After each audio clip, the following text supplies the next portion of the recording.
Oh, what is up, guys? How are you doing? Give me a second. I gotta turn this stuff off. There we go. What is going on? Let me. Jesus Christ! I thought it would change by now, but it didn't want to change. I know. Hold on, give me a second. Okay, that didn't work. What the hell? Oh, I'm on scripts. That's why. Close that. Close that. All right. Pause it. Filters. Close that. Mute. Mute. Mute. And close. And go back to my main screen. There we go. Now we're back in business. What is going on, Corn Pops? How you doing, my good brother? We got Black Butterfly Jones in the building. Stephen Hall says, "What's up? Good evening, folks." This account says, "Sorry, I was in rare form. I'll listen and stay quiet, especially to Miss Yvette. I thought I was being funny. It was rude of me to talk and be that way. Sorry. It happens. What's up, Jay Faith? How you doing, my good Puerto Rican brethren? Uh, don't know if that filter or it's just messed up. No, it was a filter. Nah, you good. What's up, Black Thoughts? How you doing, my good sir? How are you today, good sir? I'm all right. How about yourself? Man, I'm making it. My wife gave me the okay to go hit some people in the fucking face. So it's always good. As far as what? What are you doing? Boxing? No. I'm going back to playing football. So at least for Playing football? yeah. It's all right, Kai. He's an old man now. He'll realize after game No, one. no, he won't. It's semi-pro. He's been playing for years and years and years and years. In every state we PCS to, he plays all, and he is all or nothing. So it's just a whole stressful thing. It's not stressful to me. It is very stressful because he is a monster on the friggin' field. I'll give him that. But with that monster comes, stress. Yeah, that's all right. I ain't dead. Is it Yeah. an age league? No. No, Oh, them young kids gonna maul. We've got retired NFL players in this league. Yeah. Matter of fact, his name plays in this league. What's up? He played for the Giants. Pierre Paul. Yeah. Oh, Pierre Jason, right? Yeah. Yes, there's several of them that play in this league. So it's not old people. No, you play against everybody, bro, and it's fun, man. It's fun. Yeah, one of them young boys gonna mow you down, and you're gonna realize, you know what? Let me stick to the internet. It ain't happening yet. It ain't happening yet. I'll go live a few times at his games. You'll see, it's like a whole different dude. It ain't happening yet. When it happens, then we'll see. But until then, I'm not trying to play. I'm not trying to be a first string player. At least that's what my game plan is, to stay second string because I'm old. I ain't gonna lie. Just stop lying. Yeah. Muted, sir. Hey, you're muted. Is this man trying to get back on the football field? Look, yes. I'm so sorry. He's going he's going to be mentally handicapped and more in a couple of months. There's nothing. Look, he loves it. Listen, I won't begrudge you because I get out on the mat all the time too, so I can't say nothing. I nearly broke my doggone finger. It's still swollen, and it's been nearly 6 months. So yeah, I understand. It's something about hitting the motherfucker in the face. Yeah, I can't lie. You're absolutely right. But doggone it, man. I'm remembering that last story you told about how you got into somebody's face mask. You broke like 2-3 fingers. He's done that probably 20 times. Yeah. He puts them back in place on the field and keeps playing. No, sir.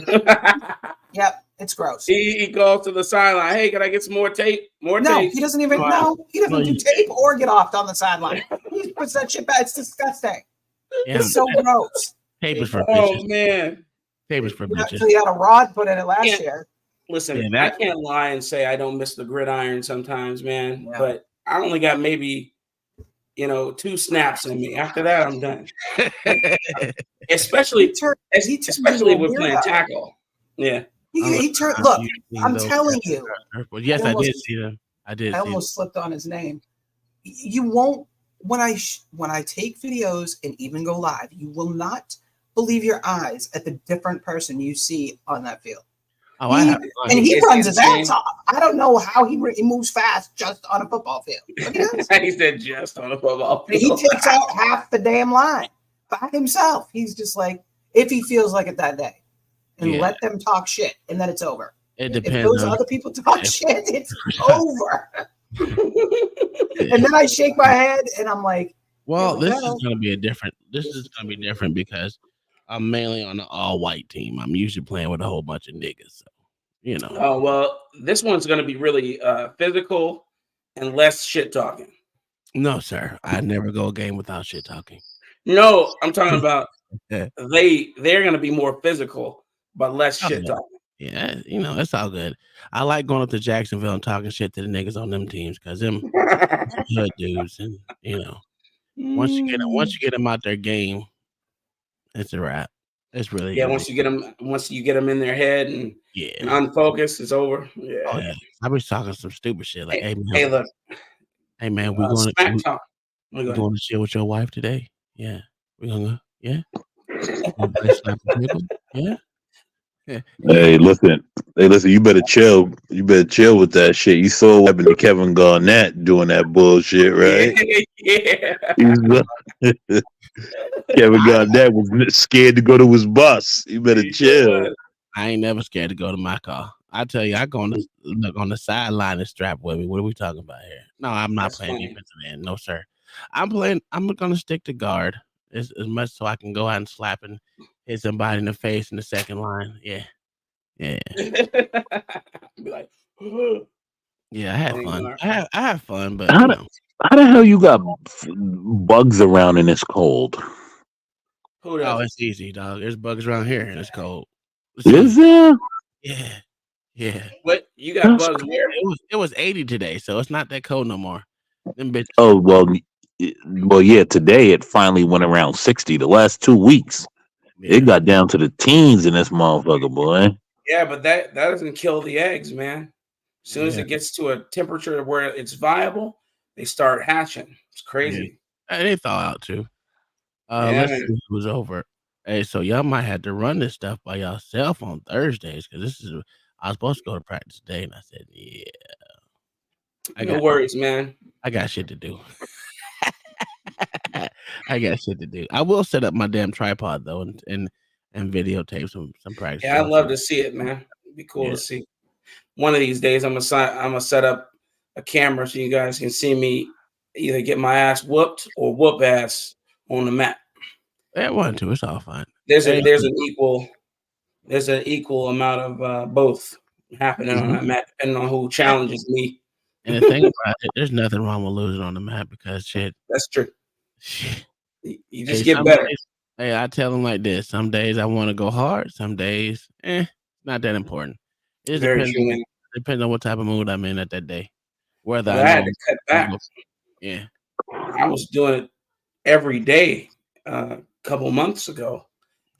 Like, man, I'm like, damn, can't do this. So I'm gonna have to go like maybe 3 days out of the week. You taking your kids up there to do it too? No, not yet, man. My boy, I've been teaching him on my own. So taught him how to box. Now he needs to learn how to grapple.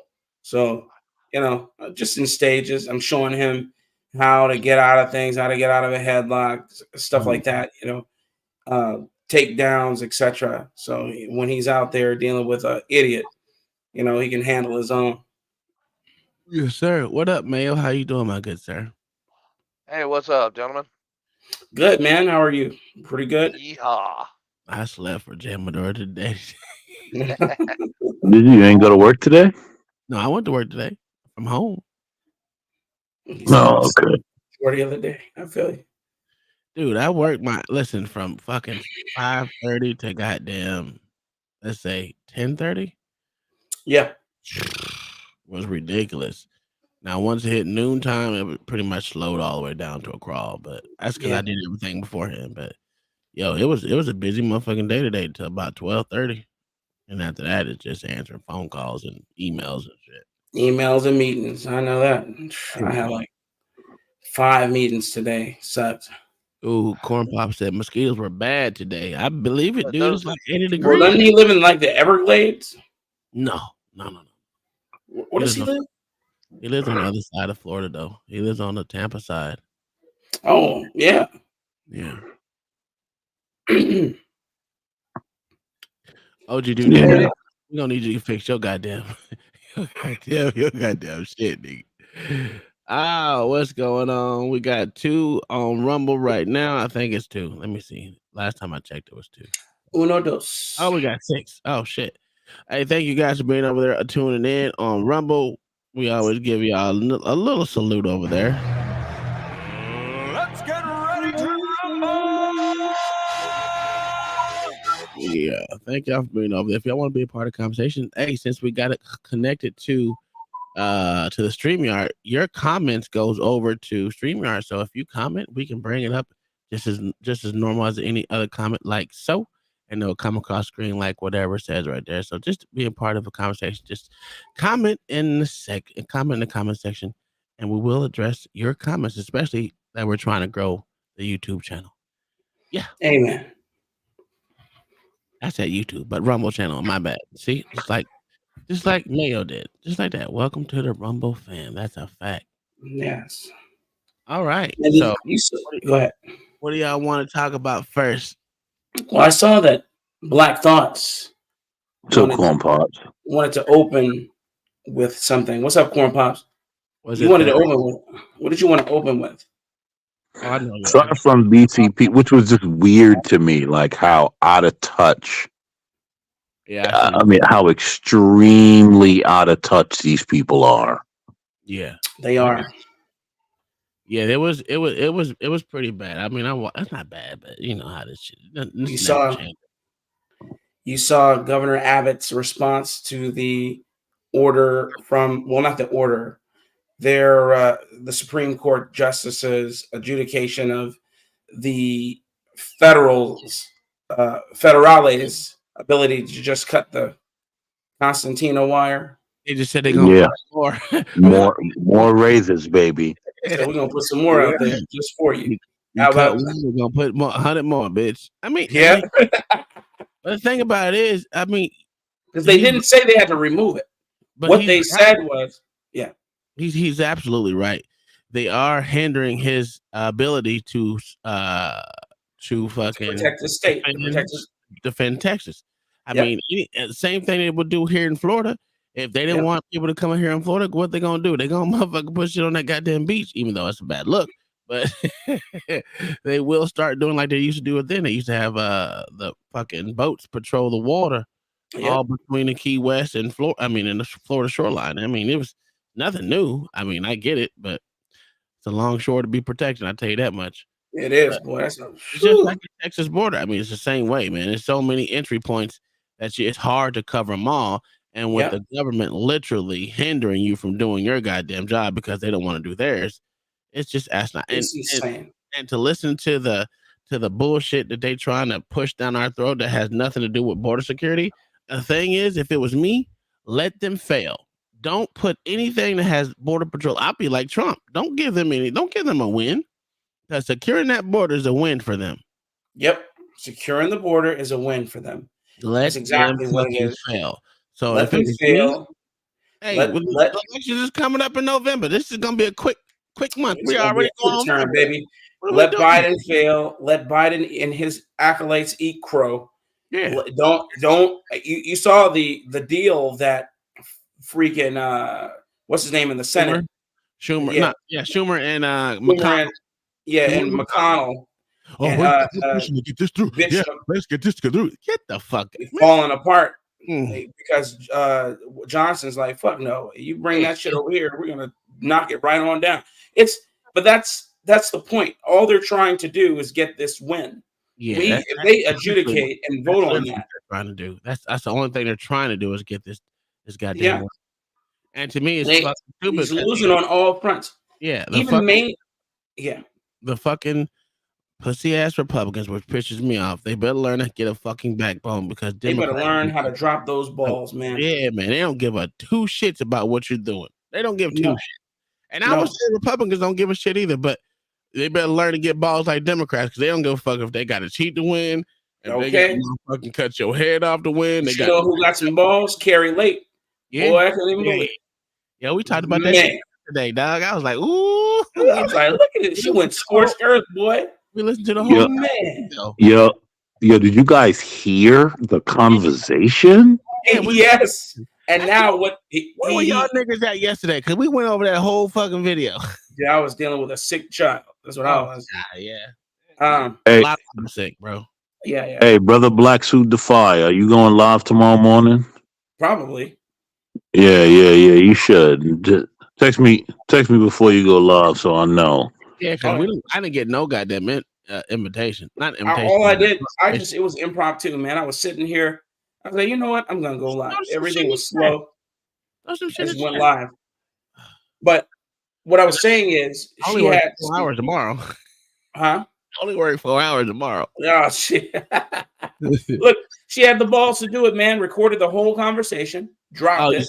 You see that motherfucker resign, right? Yo, I saw it. Oh, pussy. But did you hear his rebuttal? How he tried to act like he was set up somehow? Bitch, Yo, it was the way. Yeah, like it came out of your mouth. Yes. What the fuck?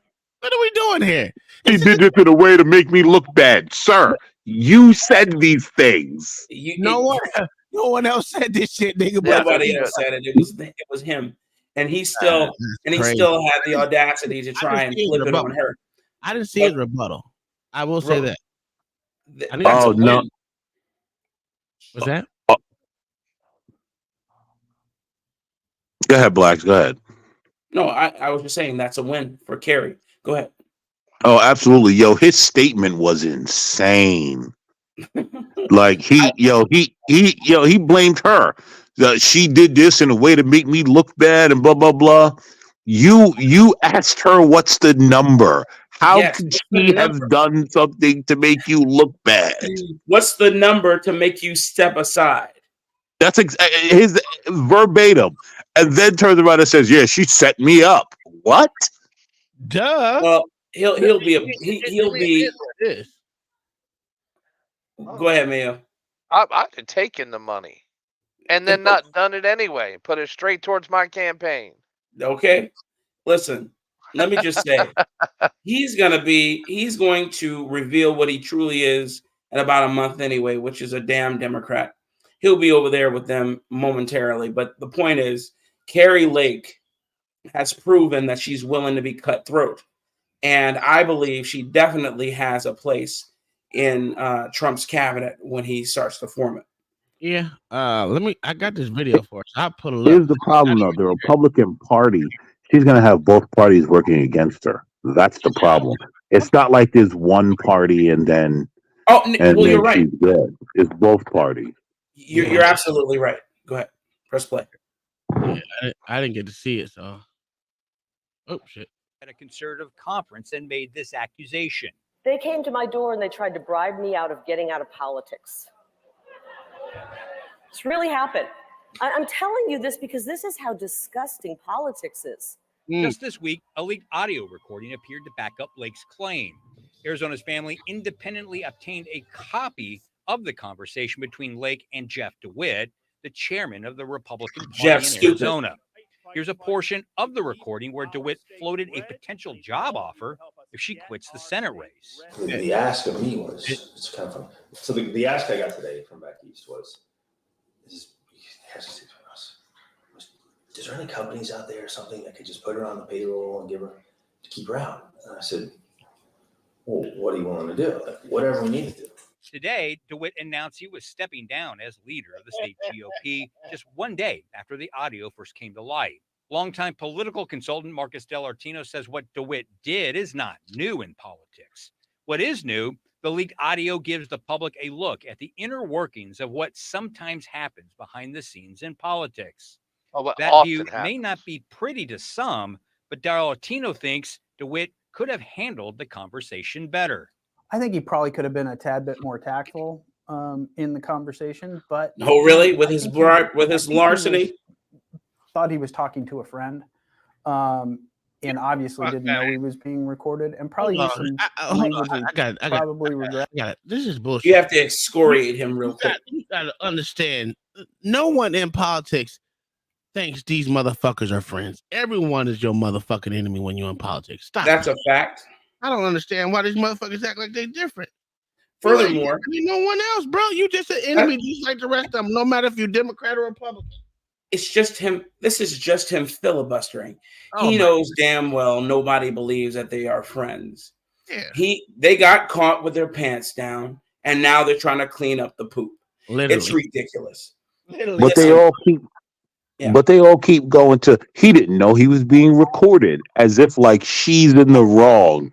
That's the best part of all of this. Is like, yeah, well, he may have said some inflammatory things, but why did she record them? How dare her? Like, how did she do they that? bribed her. Literally, it was literally a bribe.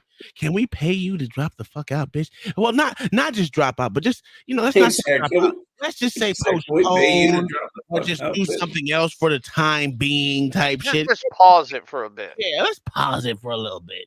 That was like, yo, you fucking crazy, dog. That's so fucking crazy to think that. No, listen, if everyone's your enemy, you gotta think everyone's recording it. Because the way she was talking sounded like she was recording that nigga. Facts. You know what was interesting to me? Is there any job that we can go out there and give her? Yeah. And I think that right there is the true work, is the true inner workings of politics and politicians. Yes, sir. What job can we give you? And it also kind of incriminates Hunter Biden, but I'm going to leave that for next time. But that was interesting. Oh, is there any job or just anything we could give her for her to go away? Yeah, that absolutely does incriminate Hunter Biden. Not to make her go away, but to postpone or put it on postpone her. Said any job, any business that's willing to put her on the payroll. These people are people. You know what that reminds me of? Nikki Haley. Yeah, they put her in a business as soon as she left motherfucking that seat in what was it, the UN seat. She went straight into the fucking goddamn, what was it called? She got a board seat in like Boeing or Lockheed or something like that. I think it was No, it wasn't Halliburton. No, it wasn't Halliburton. It was Burton. Yeah, you're right. Boeing and one of them places. I think it was Boeing. Yeah, it was Boeing. So it's like it's the same fucking thing. It's that Nikki Haley's not actually a human. None of them are, bro. None of them are. These are all lizard people. But the point is, this is what we have to deal with on both sides. Some are more insidious than others, but this is the game. And people think that you're voting for someone who's altruistic.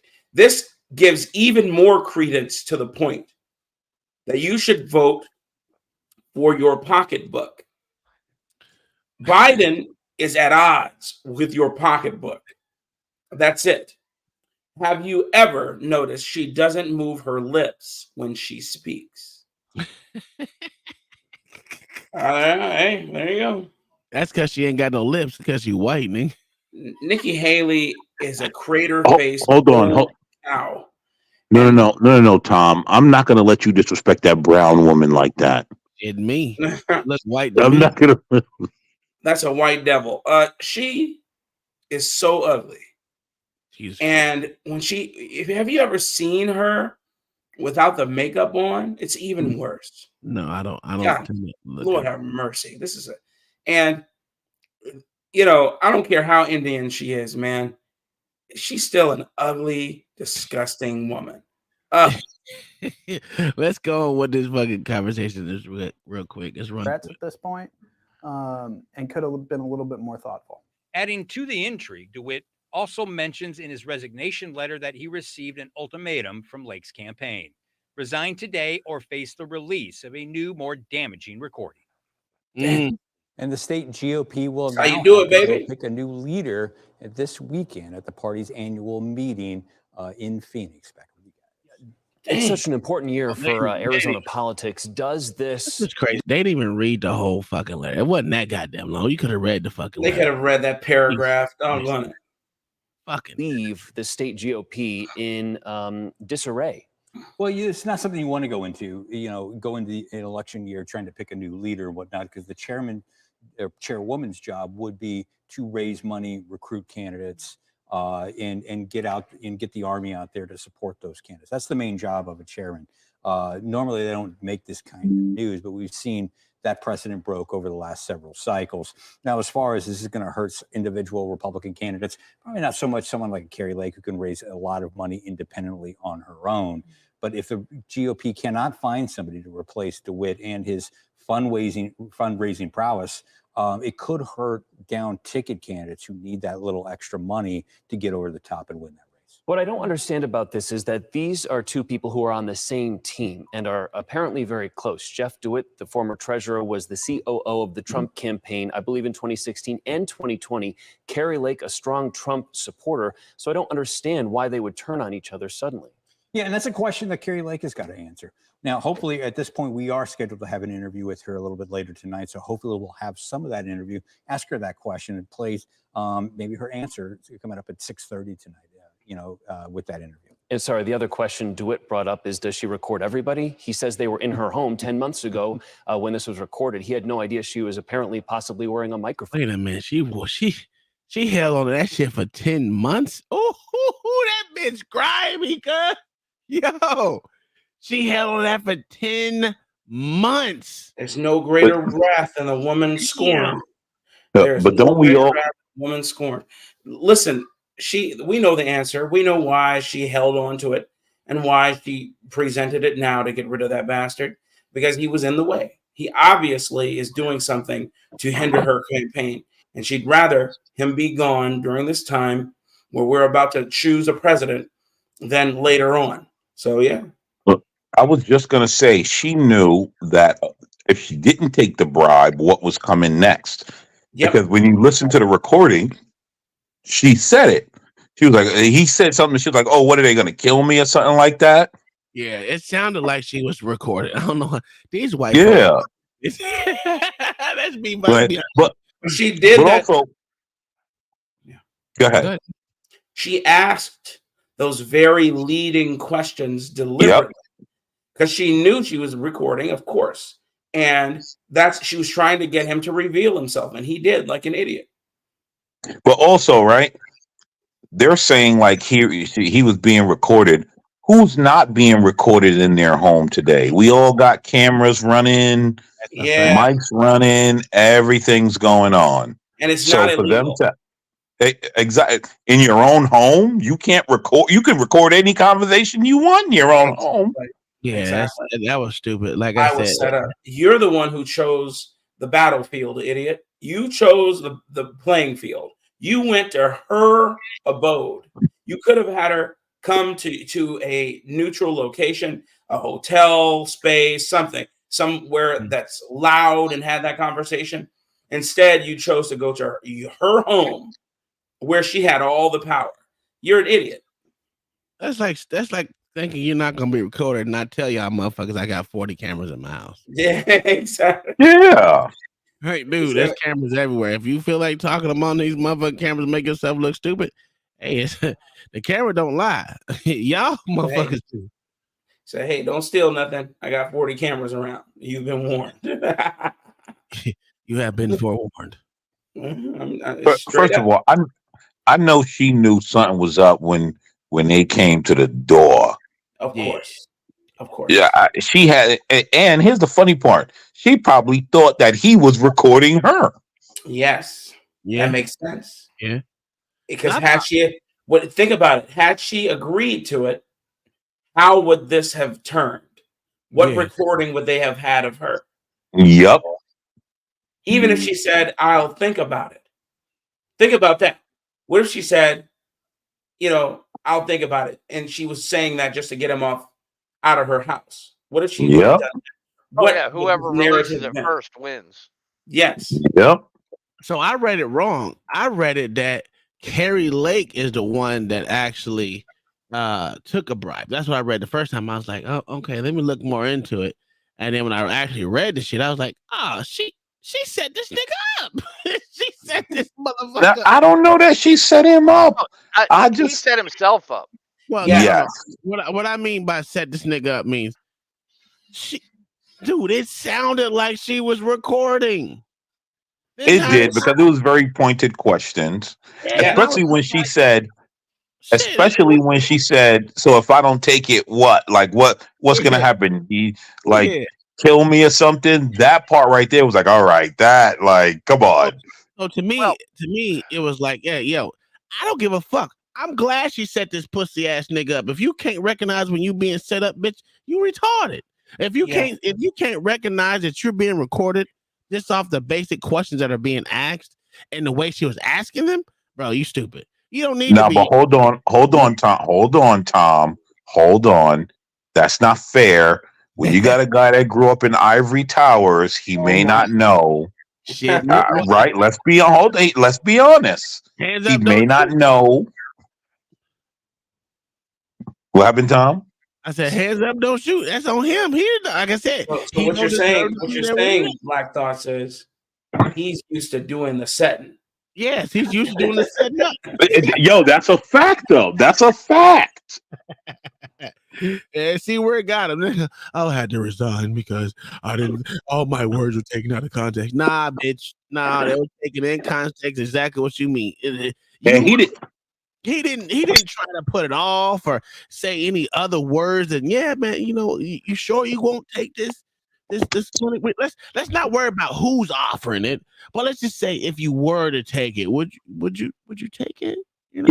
Listen, Cheney and McConnell made him resign. Yeah, that's crazy. I just wish she would have forced him to say names. Yeah, me too. Well, Mayo, hold on, no, Mayo. Come on now. The guy ain't that. I mean, he knows what he's doing. He ain't going to start naming names. He is that stupid. You think so? Yes. Well, he started off stupidly, so we can't say that he's that smart either.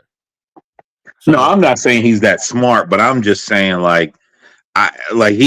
there's got to be a limit where I'm not going to start naming names. Yeah, he was close. He was motherfucking close. I think it. You know what? Because she said she had another recording. I guarantee you, he probably released it. Did she release both videos? I saw something that said she released the second one. I just didn't watch it. Wow. But allegedly, she released it. Listen, if that motherfucking names, that would be fucking great. Jesus Christ. I need to be in this shit. I need to get in the game with these motherfuckers, man. This is crazy.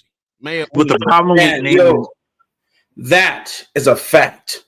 We need to get in the game with these because I'm cut through. We need to get in the game. Yeah, I am being nice on this.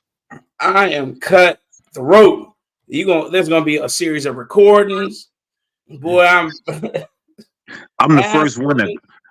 I'm the first winner because I didn't succumb to the globalists. I'd have live streamed that shit on YouTube. Hey, if what's that dude's name who pulled the fire alarm in the house? Jamal Bowman. Yeah.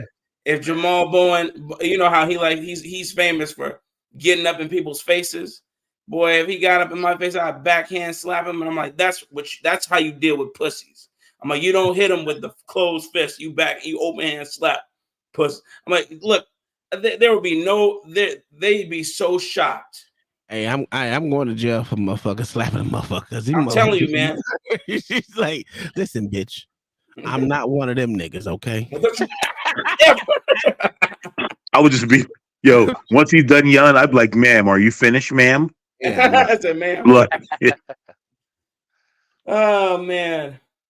See, the problem with me is I use the N-word way too much because I can't help it. I've been doing this for a long time. It doesn't leave my vocabulary, even at work. I'm like this. I'm not one of them niggas, man. But you know what? But Tom, is that what you need to get the blackity blacks and the young white liberals that want to pretend like they like blacks? What? You know what I mean? You might bring them over with that. You're right. You're right. I told you that's a draw with Trump. Motherfuckers only liked him because he had, first off, he had bravado. He didn't give a fuck what he said to you motherfuckers, whether you like him or not. That's why that dumbass nigga said I can shoot a motherfucker in Times Square and I still get motherfucking 100,000 more motherfuckers. And he wasn't lying. The fact of the matter, he wasn't lying because he wasn't the same type of motherfucking crybaby ass motherfucking politician that lies about lies in your motherfucking face. I would rather a motherfucker tell me, bitch, I'm a piss in your weeds and you better eat them motherfuckers. I'd much rather a motherfucker talk to me like that than to be like, you know what?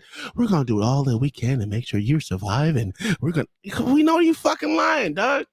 Ain't never one of these niggas ever told the truth since I've been born, dog. I'm looking at these. Listen, I went down a whole different mindset the other day. I was looking at all the damn different type of Republicans and different type of fucking Democrats that's been going through the years. Most of them are the same people that's been in office for a long same time since I've been born. It's like everything they say has been a fucking lie. And if you know politics, you know not one single senator nor goddamn congressman can change anything by themselves. So every time I'm gonna work to get this check. No, you're not. Shut up. Shut the fuck up. You're not gonna work to do anything. You know what's go ahead. Sorry, go ahead. Unless it's a pet project. Other than that, and yet pet project, you put money in your pocket. You know, unless it's That's that, ain't nothing you doing gonna change anything. That's crazy. Motherfuckers don't realize that shit. You know what's funny, Tom? You said that, and you actually just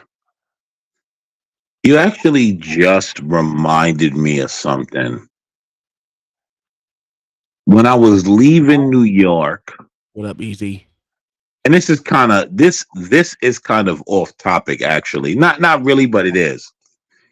This actually tells me, like, and now that I fully think about it, come full circle, and you just made that comment, it tells me that, like, because you said, I would rather you tell me I'm pissing in your Wheaties. You know what I'm saying? Yeah. And it's funny you say that, because when I was getting ready to leave New York, there was this older black guy, and he was like, and he said out his own mouth, he was like, yeah, I would rather my racism be hidden in New York than it be open in the South. And I said, oh, so you people know you're being Isn't that just like a nigga? That's just, why would you say something so ignorant, so stupid? Why would you not want to see your enemy? Why do you want them to be in the shadows? Because they'd rather be lied to, sir. Yes. And that's what I got from it. I'm like, oh, so you know, but they all know. They just all like the lies. They all know. They all like the lie. It's insane. To me, a side note. Go ahead, sir. Why is Cam Newton so gay? I mean, the same reason why we said in the back chat that motherfucking Marlon Wayans was gay. Oh my God, yes, we did talk about that. The same fucking reason, dog. That's all. I just witnessed something, and I just was like, "This dude." Why? Gay. If white people can put on a dress, why can't I? Like what? and we're neglecting. Not only that, we're neglecting our heritage and our ancestors. The ancestors. Oh my! Shut the fuck, man! I'm like, I didn't have no homosexual ancestors. Sorry. I'm like, maybe you did, not me. Nowhere in my family tree. That motherfucker said he come from a long line of dick suckers. He did. He de facto said that. He sure did. Yo, that's crazy, because I never listen. I'm looking at my uncles and stuff. My uncles and my cousins right now, right? Yeah. Now the only thing that on my mama's side, like all the males in the family mostly have dreads. I think there's like maybe 2 or 3 that don't. But for the majority of us, all of us have dreads, except for my brother, because he can't grow hair. Other than that, if he had hair, he probably would grow up. But that motherfucker ain't really had a haircut in years, right? It's just a little trim. but most of the males in my mama's family all have dreads. Okay. And even on my dad's side, 2 of them have dreads. Now, I want to mention that they're Muslim too. So, the rest of us all have dreads. And it's like, none of us, I don't have any gay uncles, right? I don't have any gay cousins. Well, hold on, let me stop. I don't have any first set of gay cousins. Not a Yeah, that's what. Yeah, that exactly. Wave is different, but my initial first set of cousins, there's not a gay one in sight. Because you're not talking about the children your cousins had. You're talking about people who are at your level and before. That's all my what is it called? First set of cousins. Yeah, all straight. Yeah, mine too, man. Mine too. This shit is a fad. It only started now. This wasn't a thing. And you want to know? You know what I realized? All the family members that I have in my family that are like second and third. They're not first cousins, but they're like second and third and fourth cousins. But any of them that's gay, the one common denominator they have. What's that? Is there's no male presence. I knew you were gonna say it. No fathers in the household, no uncles who can raise them up, no grandfathers, nothing. It's insane. It's the way it is, brother. Unfortunately. Yeah, cash out. Yeah. Woody Mac said, not hereditary cocksuckers. Dude, it is what it is, bro. Y'all don't understand. Listen, it's a shift past the 90s and I would say past 98 in the early 2000s. Yes, when it started happening. Born then, you see more gay cousins and gay uncles, and I don't have any gay uncles that I know of. None. Yeah, me either. No. Me either. In high school, I didn't start seeing. Look, we all knew who the Bull Daggers were, okay, but I didn't really see them really coming out and embracing that shit until about 2002. That's when I started seeing from like 98 to the early 2000s when that shit got prevalent. Yes. I'm like, what are you doing? I'm like, just the other day you had a skirt on. Yeah, it's insane. They still like taking the Peter Weeder, but the Peter Weeder. Yeah, they don't ever really be fully. They if you listen, if you talk with them and seen them growing up, you know that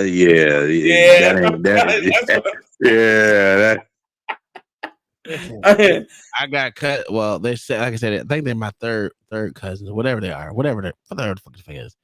These motherfuckers are twins is gay. I was like, God damn, you can't even win. How you had twins and both? I don't think, well, one gay, one ain't, from what I'm hearing, but they both look a little woo. You know what I'm saying? Do they got fathers in their Do they got fathers in their lifetime? Shit, to be honest with you, it's one of my favorite cousins, but I can't tell you if she's married. But she was married. I will say that. I don't know if they have fathers. I'm not going to make the assumption of no. Reason I'm gonna say I don't know is because I don't go to Colorado Springs like they do. You know what I'm saying? Colorado. Okay. They all live in Colorado. That's a liberal. That's a liberal place. Yeah, by the way. And I haven't been to Colorado, and I want to say that I went. Listen, I didn't pass through Colorado and not even stop seeing any of my family. To be honest with you, and it's the right thing to do. It's been, I want to say, about 26 years, dog. Damn, time flies, don't it? Yeah, I don't. Sure does. I've never been, to be honest with you, I've never been a family member like that. I'd rather be on my own. You do your thing. It's really hard for me to even give my kids hugs sometimes. I'm like, especially in public. I'm like, oh, nigga, what are you doing? Whoa, wait a minute. We don't do hugs in public. So it's not about So it's not about not being a family member like that. Here's what it is: we all have our immediate family, and then we got the family that's kind of close, and then everyone else is kind of out there. But it's like there's the immediate family. Like I could point out all my immediate family members, And then like there's the secondary. Well, I don't want to say secondary, but like there's the other ones, and then there's kind of everybody else, and then everyone else, and you all know of each other, but like, No, if I pass through your state, I'm not. It's not really that important for me to see you. But there's other family members that like if like there's immediate family members that if they move to another state and you pass through their state, you're like, hey, I'm here. Like it's very different. No, So I get it. So I have so besides my immediate family, which is my mama and my nephews and niece and all them. Besides them, I have select few. I have my cousins that I pretty much grew up with, the ones that was in Hawaii with me, who still lives in Hawaii, the ones that live in Vegas. I know all of them are my favorite cousins that I still talk to this day. We play video games together every now and again. We converse. The rest of us, I don't. They be like, "Hey, you don't remember your cousin Michelle?" Yeah. Who kid is it? who father is it? I mean, because I don't know them like that. I mean, they on my Facebook now. I have a million in the motherfucking one. Again, my mom is the oldest of 17 kids, so I have a lot of fucking cousins. I have a lot of fucking uncles, but the only uncles that my Uncle Byron, he cool as fuck. My uncle Anthony, he cool as fuck. Shit, that's about it. I didn't kick one of my uncles out of my motherfucking life, dog. Like, dog, we can't talk, nigga. And the fact of the matter is, one of my uncles got on to me about having a white wife, and guess what his white wife is? White. Guess what his white wife is? Yellow. Bro, Listen, like, man, I got in your motherfucking life talk to my wife. How many brothers do you have? Who, me? How many brothers? Yeah. I got one brother, the rest of two. I got one brother and two sisters. All right, so I got the most brothers up here. I got 6 brothers. God, and I only talk to on a regular basis one of them. Mm-hmm. He's the one who's right under me. Everybody else can kick rocks. Okay. That's crazy. It's just the truth, man. I got my oldest brother just turned 50 on the 20th. So, I holler at him, say what's up. He's reach out on birthdays. Hey, happy birthday, nigga. Yeah, exactly. Pretty much. Happy birthday, nigga. You turned 50, huh? You old, huh? All right, happy birthday. And he's Atlanta PD, man. He's a lieutenant over there. And then my Fulton County. I know he. Oh yeah. I make fun of him all the time. Whenever we talk about Fulton County, I let him know. I'm like, man, look, I like old Fanny. She cutting up over there. He starts laughing. He knows. Then I got a brother who lives in LA. I really don't talk. He's my youngest brother. I don't talk to him. So yeah, I say all that to say, yeah, extended family. That's exactly what they are. They're extended for a reason. You stay over there, I'll stay over here, and I'll deal with my children and my wife. That's it. Bruh, listen, I'm the same. Listen, I done told my family, listen, y'all family by blood, but I got best friends that are more family than y'all niggas is. Matter of fact, y'all motherfuckers has been in my life, almost my entire adulthood and my motherfucking middle age year. We may not talk on a regular basis, but this nigga know who I am. Yeah. Right? But y'all motherfuckers don't know shit about me. Y'all just want to grandstand me on some bullshit because of the way I feel, the way I talk. Yeah. You think I'm gonna tell my motherfucking lifestyle to fit y'all's motherfucking emotions? Nigga, lick the bottom of my like the dude I met that day and out here that knew you. What's his name? That knew me? Goddamn. God, what is his name? From Hawaii. I can't remember. Yeah. What was his name, babe?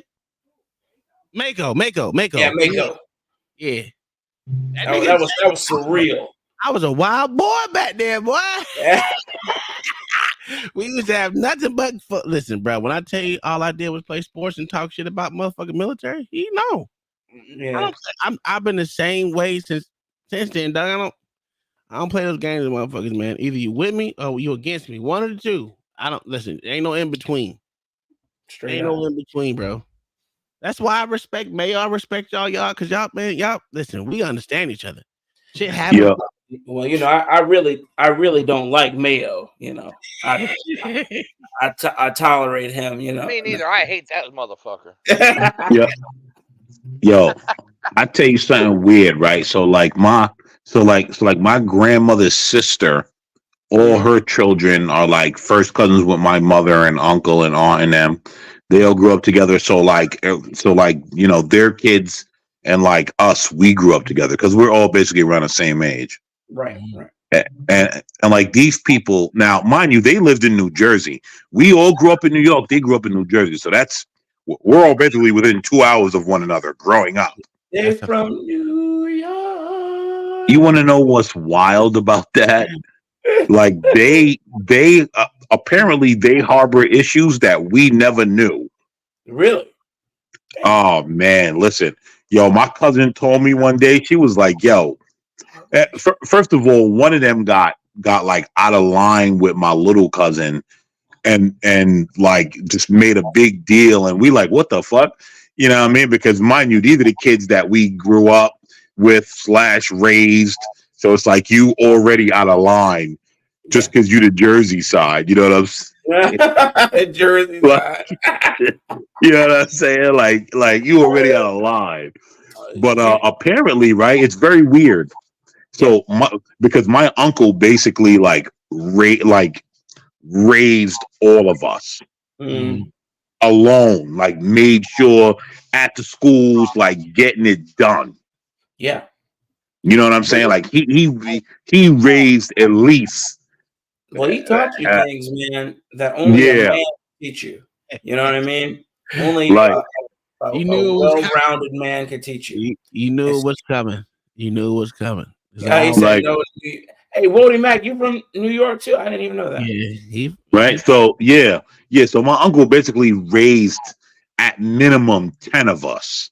Dang. That's at probably the maximum. Did he have his own children too?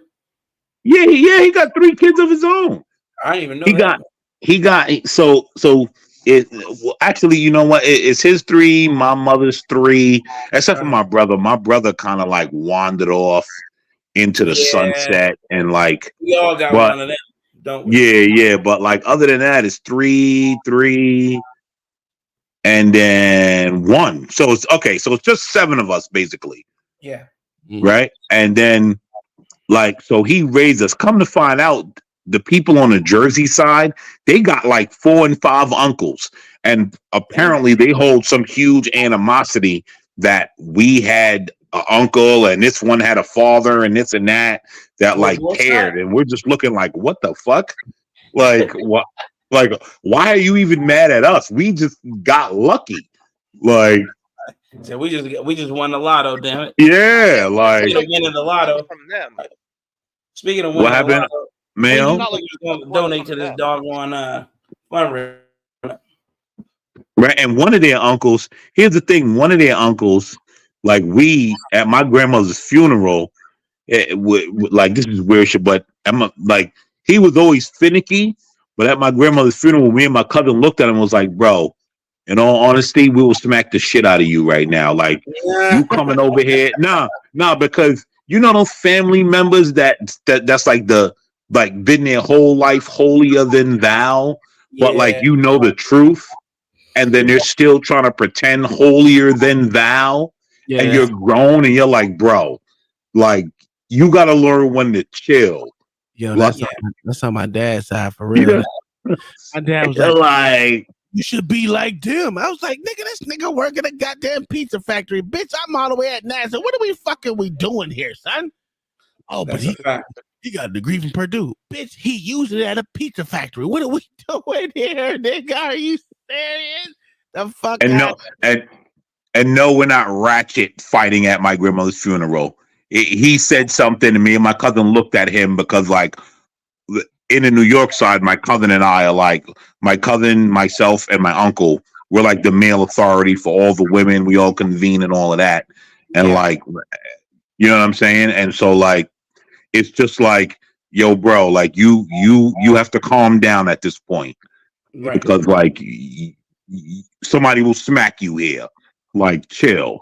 And then everything was, back to normal. Fighting at funerals is not ratchet, sir. It's an Irish tradition. That's an Irish. That's true. Well, listen, sir. Fighting at funerals is ratchet to me, sir. That's something we don't do. Like, my grandmama's I think it was my grandmama's not wake, but after they buried her and shit, we had a fight at a picnic. What are we talking about? That's a repast. I was fucking my cousin. Me and my favorite cousin was fighting at the goddamn park. I was like, God damn, was it like 11? That's hilarious. Hey, I slapped that nigga into a seizure. He said I slapped that nigga. Yeah, a picnic is different. A funeral, come on now.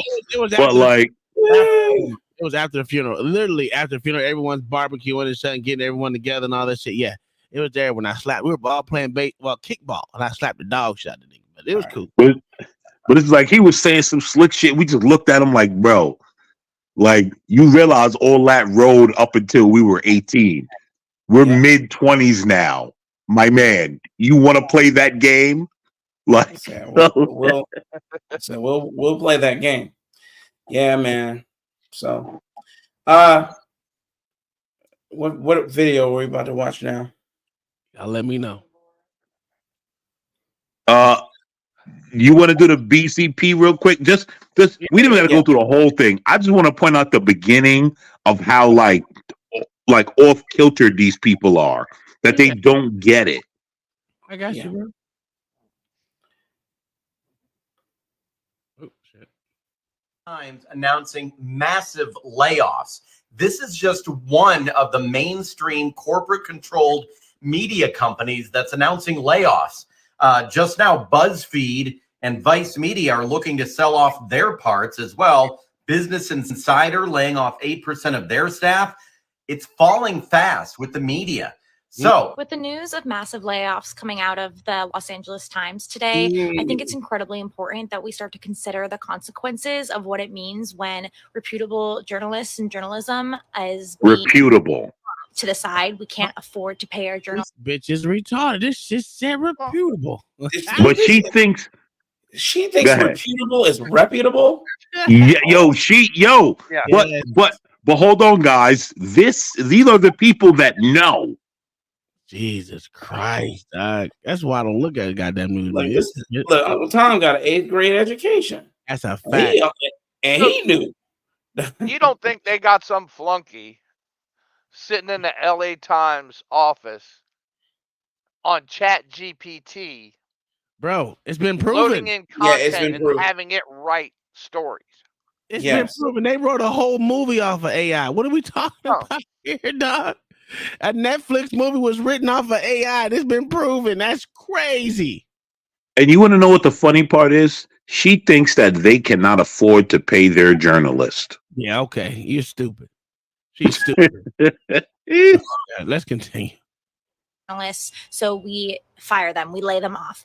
What happens when in a time where misinformation, disinformation, and fear-mongering are rising, and when that is being funded, when you see massive amounts of money being funneled into Fox News, but then reputable journalism sites and publications such as the Los Angeles Times or Time Magazine are being essentially broken down until there's going to be nothing left. No one cares. Where does that leave us as a society when we have no access to trustworthy journalism and to these journalists who have dedicated their lives, they've built up their reputations, and now they don't have a job and they don't have an outlet to go to? I think we need to start really considering what that's going to mean for us. We already have seen in 2020 the issue with disinformation. In 2024, it's going to be even worse with all of this AI. I concur, Double Brewski. We've already have incidences in New Hampshire where somebody went around with an AI bot of Joe Biden and called folks and told them not to vote. Where do you go if you don't have a reputable outlet? A news reputable. Shut up. And that was a Democrat motherfucking. What are you talking about? And that happened in Texas. I'll tell you where you go. It's just crazy. It's crazy, bro. You go to the United States Army and become a whore. That's a fact. Doesn't she look like Mayo? Every average she bitch looks like that military. 3 that turns into a 10 on deployment. Yes. Here's the thing, though. Let's be honest, though. I didn't go to the Army, but I know a whore. She's a whore in every setting. She's not like in every setting. She's the toss around. You have no idea how popular she will be. Hey, Black Thoughts in a place where it's 5,000 to 1. Oh my God. Yes, Black Sauce, that's a fact. She is a toss around. My God. Look, this, I don't understand. Listen, I get it. Mayo, I get it. But let's be clear. In every setting, this is a toss around. Yeah, Like, this is not anything special anywhere. Oh yeah. Yes. My major concern is why she thinks BuzzFeed and Business Insider and Vice News are anything but always wanted houses of degradation. These places are not reputable whatsoever. Yeah, and go ahead, Mayo. Go ahead, Mayo. You're working for LA Times. It's a fucking newspaper. Newspaper's been dead for 10 years. Yeah. That's a fact. Yeah. But do you know what's funny? She said, in a time where Fox has funding and misinformation, disinformation, you realize you are the people that you're talking about. That's why you no longer have a job. And that's a fact. To be honest, Like, it's going completely over her head why she doesn't have a job. When companies decide to close, it's because they're not doing well, because the people around them are failures. Yes. It's not newspapers don't sell. I'm glad you said that, right? Because literally Fox News has had to fight over a $200 million lawsuit right now. Yep. Literally in it. Double Brewski with the $5 says she just learned that word today. That's why she said it 3 times. Too bad she pronounced it wrong. That's a fact. Thank you. Yes. Like you said, even I caught that shit, and I'm like, yeah. Hey, look, let me look. There's no if anybody hadn't noticed, there's no money in anything right now. Especially no money in journalism. There's no money in sports right now. There's no money, and there's definitely no money in journalism. There's no money in television. There's no money in movies. There is no money. They're not printing any more of it. Well, they are printing a ton of it, but it's not getting more valuable. There's no money. Listen, yeah, I'm telling you right now, man, it's shit's hitting the fan, dog. It is hitting the fan so goddamn bad. I mean, you did say it, but I'm gonna reiterate what you I'm about to say. This DEI training, motherfucking employees and departments are going to shit. Even the major donor in the motherfucking what is it? The call for the resignation of Cornell, the University of Cornell. What about call for the president to resign? The major donors did because they tired of this toxic DEI. Tired of it, man. Tired of it, and it wasn't United just Airlines and their tranny. Yeah. The motherfucker who came out and said they wasn't gonna let their family fly United no more. There's a lot of people that say, "Oh yeah, my family's not flying that way." I never fly United anyway. Guess what? Guess what though? Travel isn't it like any other business? I told you this was gonna be successful. It turned out not to be successful. So what are we doing? Firing. We scrapping it. Yeah. You want to know? Here's the messed up part though. It used to be where like they did it with products. Now they're doing it with people. Yes. That is the messed up part. But you want to know why she's saying reputable? It's not messed up. It's reality. And no, it is reality. But you want to know why she's saying reputable and not reputable? Why? Because she learned that word from a computer, from Alexa. Hey, don't you shit on Alexa now. We're gonna. Somebody tell me I'm wrong though. You're not wrong. But either Alexa or what's Siri. Yes. Alexa or Siri or Google. It's insane. When we were watching CT's channel earlier, I was watching it, and Black Boss was watching it earlier as well. I had to stop, man. This BI tyranny got up there. Oh, I didn't see that part. Was it bad? Tyranny. Listen, I knew she was an idiot. Atrocious. I'm glad I stopped listening. I stopped listening. Hold on, Blacks. I want you to go. Tom, it was atrocious. Go ahead, Blacks. Go ahead. I knew she was stupid because you had been telling me she's been stupid since Fight Club was a thing. I did. But and I had heard her say stupid things, but today took the freaking cake. She kept talking. Hafez explained to this bitch 15 ways from Sunday why what United and the rest of the airlines and the FAA is doing is wrong.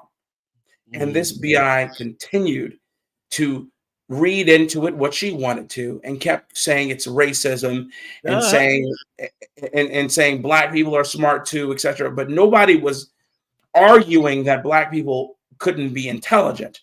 The argument was they are lowering standards to diversify the workforce, lowering the standard to diversify.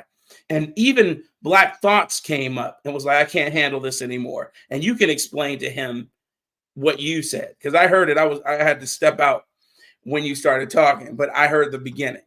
Listen, hold on before you go, Black Thoughts. I don't know why y'all even fight me on this. This bitch is one of the dumbest bitches on YouTube. Dude, listen, I'm not saying that she wasn't. I believed you when you said it, but man, her Mo. Oh my God! I have never seen somebody be this stupid. I mean, it's stupidity. No, it's not. Listen, it isn't ignorance. It's not ignorance. It's stupid. She's just stupid. So this is what I called her on CT's channel, and I called her out on Fight Club, where she kept saying she's a fucking Indian. And when I asked her what tribe of Indians she comes from, she says Indians that come from the Appalachians and one that comes from the West Coast. And I was like, you don't even fucking know where your Indians are from. How the fuck are you a part of that tribe or anything? If you don't know, just say you don't know because you're full of shit and you just a regular old dumbass nigga. Look, and then she was wearing a tribal card.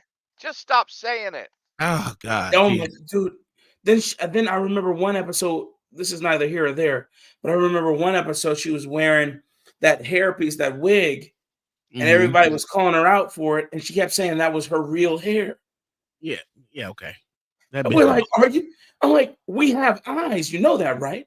And so now she's over here looking like what's that character from? Don't do it, blacks. Thank you, sir. I sent up $10 to drop her, and I called her the character from Fifth Element that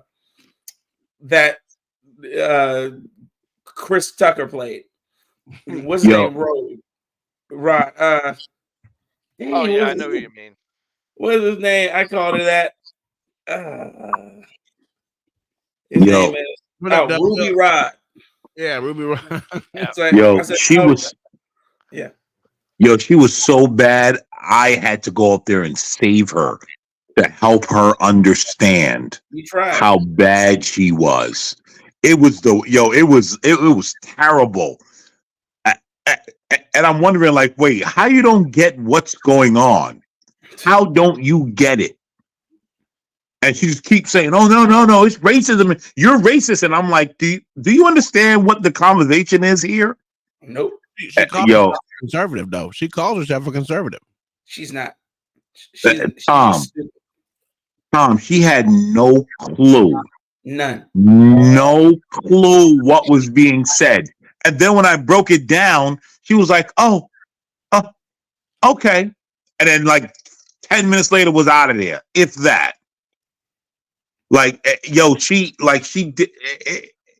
And I don't ever want to save tyranny, but it was so bad. I'm like, yo, how do you not understand what's in front of your face every day? Because she's a dumbass nigga, to be honest with you. Look, man, if everybody's going to a store, that bitch isn't even in the same city. That's how bad it was. She was in a completely different dimension. I don't know what she was trying to argue, but it was stupidity incarnate. And she did look like Ruby Rod. She really did look like Ruby Rod. And then Wesley Snipes from Demolition Man. What's his name? I can't remember his name from Demolition Man. Anyway, looked just like both of them with that freaking doo-doo blonde hair she had. God, she had blonde hair. So she literally was she dyed her appropriating- hair. She was appropriating a white woman again. That what Yes, you're saying? she dyed her. She dyed her hair this really doo-doo dookie blonde. Okay. And somebody said it. They said, "I wonder how long it took her to get it that blonde." HB. What's his name? What's his name? HB. Yo, HB is a funny motherfucker. Yo, I never knew he was so funny. He is funny. Yo, but HB. You want to know what's funny about the pro blackity blacks? You want to know what's funny about the pro blackity black women? Doo-doo blonde. It looked like Yo, the blonde pro with some black. doo-doo. Go ahead. Here's the best part of the pro blackity black women. As soon as a white man says something, they believe it. No. Be brave, right? Somebody said, Tyranny, be brave. You taking them to dinner or you dumping them? And guess what she said? Without hesitation. Taking them to dinner. Taking them to dinner. And I said, there we go. Y'all just have no clue. And you saw how Be Brave was trying to get some nookie because he agreed with her. He said, "Yeah, I agree with you, Tyranny. You spot on. I agree with you. I got it." And he would get it too. The thing about that motherfucker, I call that nigga out every time I see him. Nigga, you a dick. Be Brave accidentally called me Black Thoughts the other day. He said, "No, I'm sorry, Blacks are divine. I didn't mean to call you Black Thoughts." And then somebody said, "Well, their names are similar." And he was like, "No, the other one, he said he didn't want me to mention his name anymore." That nigga, man, I done paid about $40-$50 to tell a nigga he a fucking dick gobbler. I can't stand that nigga, dog. Because he's so a dick gobbler. He's so fucking fake, dog. Him, Tyranny's fake. She's a stupid ass nigga that don't know shit. And I wish she would come up here so I could tell it to her motherfucking face again. Her and the dark circles around her eyes. I called her a motherfucking. So I called her a motherfucking goddamn coon because she's like, you got them coon eyes, motherfucker. She does. Dude, that bitch is something else, boy. And then to find out, because when you're on motherfucking Fight Club, you find out dumb shit. This bitch is a pro blackity black and had kids by a Mexican, dog. I knew that. I did know that. That's crazy, nigga. Then want to talk shit to me, bitch. You can't talk shit about my wife. My white wife will be as 100% better than you, you dirty ass bitch. Oh. You want me to tell you honestly what you know what? I'm not gonna get into that, but I know why Tyranny is the way she is. It's too late. Why is she the way she is? Yeah, because black folks made fun of her so much when she was young that she had to turn to the blackity black simply because she's a plain black woman. Yeah. And so she got made fun of and passed over, and now she is the way she is. Look, I've seen it. She looked like she got Down syndrome, nigga. What are we talking about? She looked the same way. Like down. Nah, she don't got. I'm not gonna go that far. I just think she's just a plain black woman. You won't say that, but you see how thick her motherfucking eyeballs are around them up, man. I'll tell you what she was in high school. She was a pass around like this chick. Okay, yes, but she was a certain type of pass around. She was the dirty foster child who went to high school, who you would go to high school with. We all had one. I refuse to believe that all of us didn't have the foster child who got pushed around to different homes. I know in high school, who always wore the dirty clothes and was a whore at the same time and had a mouth on her. Yeah, that was her. Yeah, and then she lifted herself up a little bit. You know what I'm saying? Yeah. This bitch is still on the goddamn system. How you slip yourself up? Bitch, you still garbage. I told her from the get-go, you will always be garbage. No. Me. But what I mean by that, Tom, is like it's like she did a little something, I'm sorry, right? And so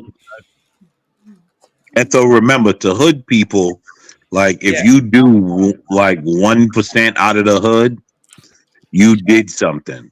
Yeah, okay, she's an idiot. She's stupid. That. Where did she live? Is she South Midwest? She's in Texas, dog. Oh no. Never mind. I don't want to know. She's literally Midwest if you really want to get technical. She some parts of Texas Midwest, just like they say some parts of Oklahoma's Midwest. Well, the Midwest is from Wisconsin, Michigan, Indiana, on over to Iowa, Idaho, then up to North Dakota, South Dakota. It's not just those. It has some parts of Oklahoma, some parts of Texas too. No, the Midwest used to include Ohio and Michigan and Wisconsin. Yeah, that was the Great Lakes region. Mm-hmm. And then you talk about the Bible Belt, which encompasses a lot of motherfucking states. But I'm saying, it was Ohio, Michigan, Wisconsin, Illinois, Iowa. Yeah, see, but it's not Jones. It said Fort Worth. Fort Worth is part of the so-called Midwest. So they say. Even though we all say it's part of the South, because from Oklahoma, from Kansas, well, not from some parts of Kansas all the way down to Texas is considered the South, but they consider some parts of Texas as actually part of the Midwest. And I was like, yeah, all right, whatever. I don't give a fuck. Y'all keep adding bullshit and taking shit away. It don't even they do all the time. Let me see historically. Let me go ahead and finish playing this. Iowa, Missouri, Minnesota, Wisconsin, Illinois, Indiana, Ohio, Michigan. Yeah. Why LA Times laying off all these liberals? People start reading that terrible newspaper. Let me ask you a question: is all the Times brand their own? This is not even a trolling question. By the same people? No. Yeah, pretty much. Oh well. Well, not I the think same it's people, but 70% of the newspapers are run by one company. Because group. But every city had a Times. But like Mayo said, yes, they are probably owned by the same people. I got so many fucking windows open. This is ridiculous. Because I noticed, like, if you notice, I do the same thing all the time. Everything that's the Times and like the Inquirer. Yeah. Also, like they have the same type of articles. Like the same. No. They all repeat the same thing. Yeah. No matter if they're part Times or not, they all repeat the same motherfucking articles, bro. One thing I learned when I was doing mass media in college, they say, for instance, you are the cameraman and you go out to get the B-roll for your channel. Well, now all that B-roll is going across, especially if you're part of a network. You're going everywhere. Science. It's the same in political science. All the same shit. You get the talking points from the same people. Yeah. Even though they say it's something different, they just only thing is different is a couple of words, bro. Yep. That's it. The segment is the same footage, everything. It's crazy, but that's how they do it. I guess it makes sense. That's you why can't send a correspondent out there every time. Continue going on that shit because the simple fact is political science is bullshit, bro. Oh yeah, it is. There's no science behind it. Is a stepping stone for lawyers. Yeah. Well, yes, and no, because a lot of people don't go into being a lawyer. They usually go into from stepping stone political sciences into media. Yeah, I was about to say broadcasting. It's into broadcasting. But a lot of the media personalities you see are actually lawyers too. But no, the ones that they put in the front of the camera are lawyers. Well, all the journalism majors I know get into politics. Everyone. Those are the lawyers that usually can't win a case. That's why they go into something else. Yeah. Yep. All right. Yeah. Well, most lawyers I know can't win no damn case. They went and got their jurisprudence degree, and then they either failed the bar or they passed it. And then they really realized that they didn't want to be adjudicating cases in a courtroom, or even maybe not even in the courtroom, but writing up cases and doing research. Yeah. So then they become television personalities or become politicians. One of the two. Tom, it's up to you. It's up to you if you want to keep playing it. I just really wanted to show this part of how disconnected these people are. Let's play a little bit more and then we can get off of it.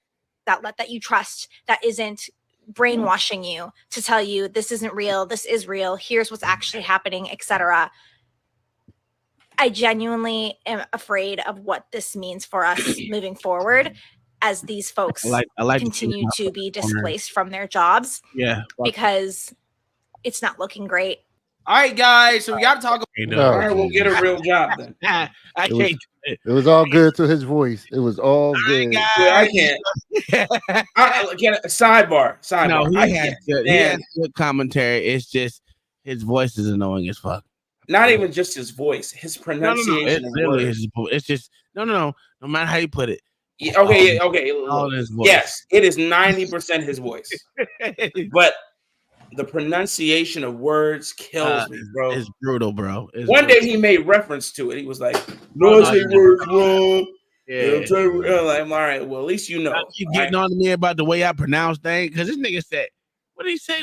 Never mind. I ain't gonna butcher the shit, but yeah, he's on some dumb shit. But he is who he is. He does make good commentary, but he's been bought and paid for though too. The fact that he gets on it so quick is amazing. He surely does have a team, for sure. Yeah, he's been again. What did I say? Been bought and paid for. So, wait. Yes, that's one point that I made. You made that a while ago. I'm like, this guy is bought and paid for completely by the GOP. Yeah, it's sure. insane. The spin he puts on some of his points, I'm looking at him like, I mean, I agree with some of them.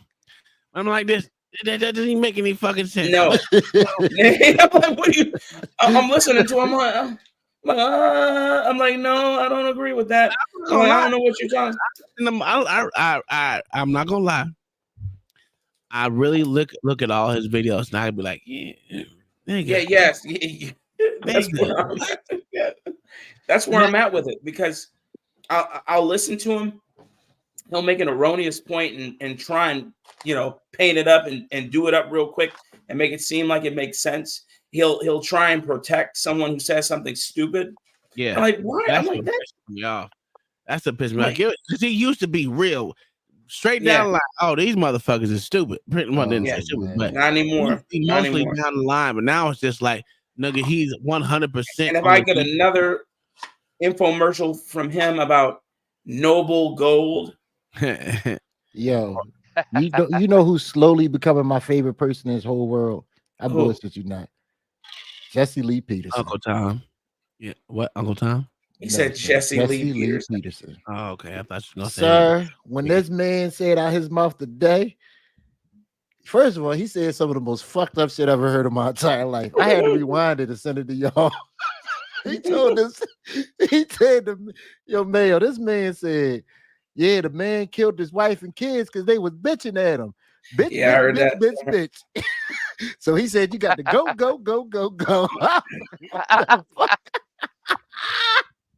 When you sent that, I was like, my God. God, man. But he's been that funny. Yeah, he's been funny forever. Yeah, he's been that funny. Yeah, that's nothing new. Yeah, he said he took a flight and saw. Hold on, but he said he took a flight and saw the female pilot.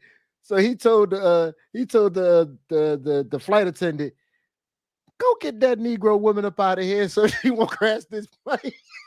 Like, it's all the way crazy. Man, this nigga doing. And then he said, what he said? Then they told me there was a white man in the cockpit, and I was comfortable. Yo, he's a wild boy. He is, man. That nigga like 64, man. And he ain't stopping either. Nigga like 64, 65 years old. Yo, Black Thug, he got to be one of the most fucked up individuals I've seen in my life. He never been playing that DEI shit. I mean, I get it. I understand it. I would have said, is he trolling or is he serious? Because he do it with a straight that face. Nigga is 100% serious. He's serious, man. He's God, his face never changed. He'll ask you straightforward questions. If you're gay, do you think God loves you because you gay? So you guys have a lot of butt sex. Do you think God likes when you have butt sex? I'm like, I swear that nigga autistic in the sun. No, he just is on the nose. He's just really on the nose. He just does not. He is literally autistic, dog. bro. No, he might be, but I'm saying he doesn't. Fucked up, nigga. He doesn't bluff any of the questions whatsoever. No. That's fine. He just I give you that. That nigga's speech pattern. Yeah. I'm gonna buy a plantation. For real. I'm gonna buy a plantation so I can put all the black people on it so they can learn how to be a family again. That's not the first time he said that shit. That nigga said that shit probably about 15 times. Now the real question is, that nigga said, "I want them to grow up like I grew up on a plantation, so they know how to be a family again."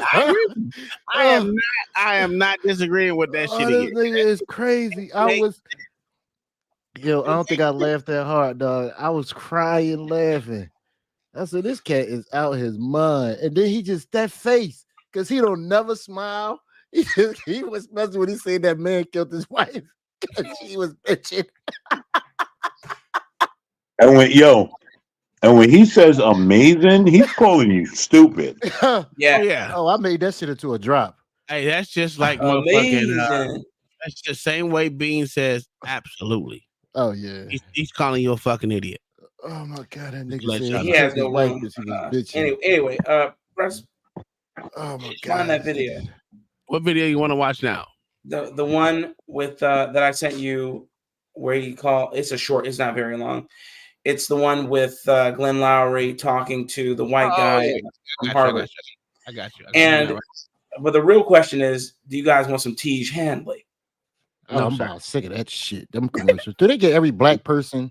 Yes. Tej Handley, Noble Gold, Torch. Wait a minute. This nigga said he's 74. God damn, that nigga look good for 74. Yeah. Talking about the white dude? No. Goddamn. Glenn Lowry. Jamie Lee Peterson. She's Jesse Lee Peterson. Jesse Lee. Jesse Lee. Wait, this nigga said Jamie Lee Peterson. Jesse Lee Peterson is 74. Amazing. Amazing. What's up, Christy? Amazing. My dad is 73. Amazing. I didn't know Jesse Lee Peterson was 74. Yeah, I thought it was 60s though. It makes sense though. He did say he grew up on the plantation. How many motherfuckers He did, he did My say dad that. grew up on the plantation. So yeah. I didn't grow up on no goddamn plantation. Shut up, nigga. Yes, he did. He was a sharecropper.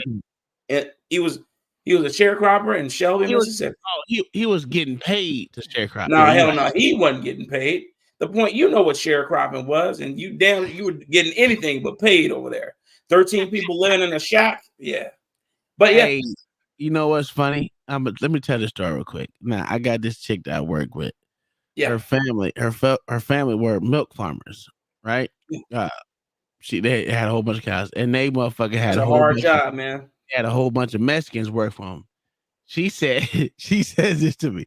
She says, they had a place to live. We gave them a place to live. We did give them a wage. I was like, so you paid your slaves a little bit of money and gave them a place to live. So you kept them in house so they make sure they wouldn't leave and go nowhere. Oh my God. You know, your family was a whole bunch of slave owners. No, they wasn't. Yes, they were. Think about it. You don't have to be the slave to make them your slave. What are you talking about? Oh my God. I had her damn near in tears, bro. I was calling her family all kind of slave owners and everything else. How many times did y'all beat them? Yeah, but Tom, the thing is, migrant workers who used to come in seasonally in the 70s, that's how they all stayed. They wasn't seasonally. It was every day in California. They was every day. They stayed there until they sold the farm. Oh, good for them. Yeah, she cool as fuck though, but it was funny. I almost had her ass in tears. She had to call her parents like, "Were we slave owners?" That was crazy. I be fucking with her all the Studio time. Mansion said he uses the TH body buff, the Tej Handley body buff. That's crazy. I used to have the whole Handley thing. I ain't gonna lie, I did it, but that shit broke me the fuck out. I can't use it. You paid $1,000 for that shit? No, I paid $54 once. $54. I don't ever buy anything that they. I tried everything once, right? And I tried it. It was cool for me And then, you know what? I gave the rest to my middle son, because since how they sent me I was on that fucking subscription shit, and I took it off subscription. Send that shit to him. One thing I noticed with a lot of that This stuff shit broke me the fuck out. Yeah. One thing I noticed with a lot of that stuff, the good stuff doesn't have to advertise. Yeah, that's true. That's true. Yeah. I give you that. Yeah. Yo, blacks. Yo, blacks. Charity said, black women go through everything. After all I went through, CZ said, excuse me? What did you go through? You were born in 89. Exactly. Fact, bitch. You a fucking, you beyond a millennial. You damn near Gen Z. What the fuck Exactly. Yeah, she sure is. Damn near Gen Z. Yo, the best year, by the time she recognized what was going on in the world, she was in the best years for everybody. For everyone. All right, keep in mind it says, has anyone watched the old videos of James David Manning? That guy had no filter, long-legged Mac Daddy Obama. No, I have not. Oh yeah, I remember. I don't even know who James David Manning is. I know. You gotta. I'll probably know if I seen him. Yeah. After this, you'll know who he is. Yeah. Oh yeah. I'm gonna look. Amazing. Amazing. Hey, yo, I'm gonna tell you, I'll never buy anything that these bastards advertise on YouTube. I tried a lot of shit, bro. Listen, I'm not gonna lie. I waste a lot of money. Yeah, but what broke you out about Tiege Hanley? Like the shavers and that's right. That's the fake stuff. The face scrub, yeah. So when I was no, I use Kiehl's. Y'all gotta chill. When I was scrubbing around my lips and shit, it would break my fucking lip out, right? Like No. Oh, bro, Kiehl's. Kiehl's, bro. You gotta use Kiehl's. Yeah, but I have St. Eyes now, so it's got them nigga lips, sir. That's why I broke out. Nah, bro. Trust me, Kiehl's, bro. Kiehl's is top notch. Hey, Kiehl's is motherfucking a fucking paint thing, nigga. What happened? Hey, Kiehl's is a paint thinner. It's a paint thinner where you fucking roll it on your one on your walls before you paint it. Oh, that's a primer. You're talking about yeah. Kills. Yeah, Kiltz. No, it's K. No, that's not what I'm talking about. I'm talking about Kiehl's. I know. I'm just fucking with you, man. Where Redwood at? He know. I bet he do. He from New York, just like you. I know. Amazing. Amazing. That the president has Claudine Gay been in effect forced out over allegations about plagiarism and yo, he is on her ass. Dealing with the problem of anti-Semitism in the wake of the conflict in the Middle East that has broken up. Hey, what's funny is it's not just her. Motherfucking Cornell, fucking yeah, one here in Florida, FAMU is going through it. Oh, Penn State's going through it. It's got Penn State, Penn State's going through it. A lot of these woke ass colleges is going through it. They sick of.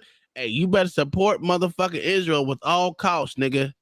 That's what they saying. I mean, I don't agree with it. Let them niggas die. I just like the rest. Once again, they thought they can control this monster. See, it was all good. Monster's bad, boy. And now they found out that monster don't give a fuck about anybody but itself.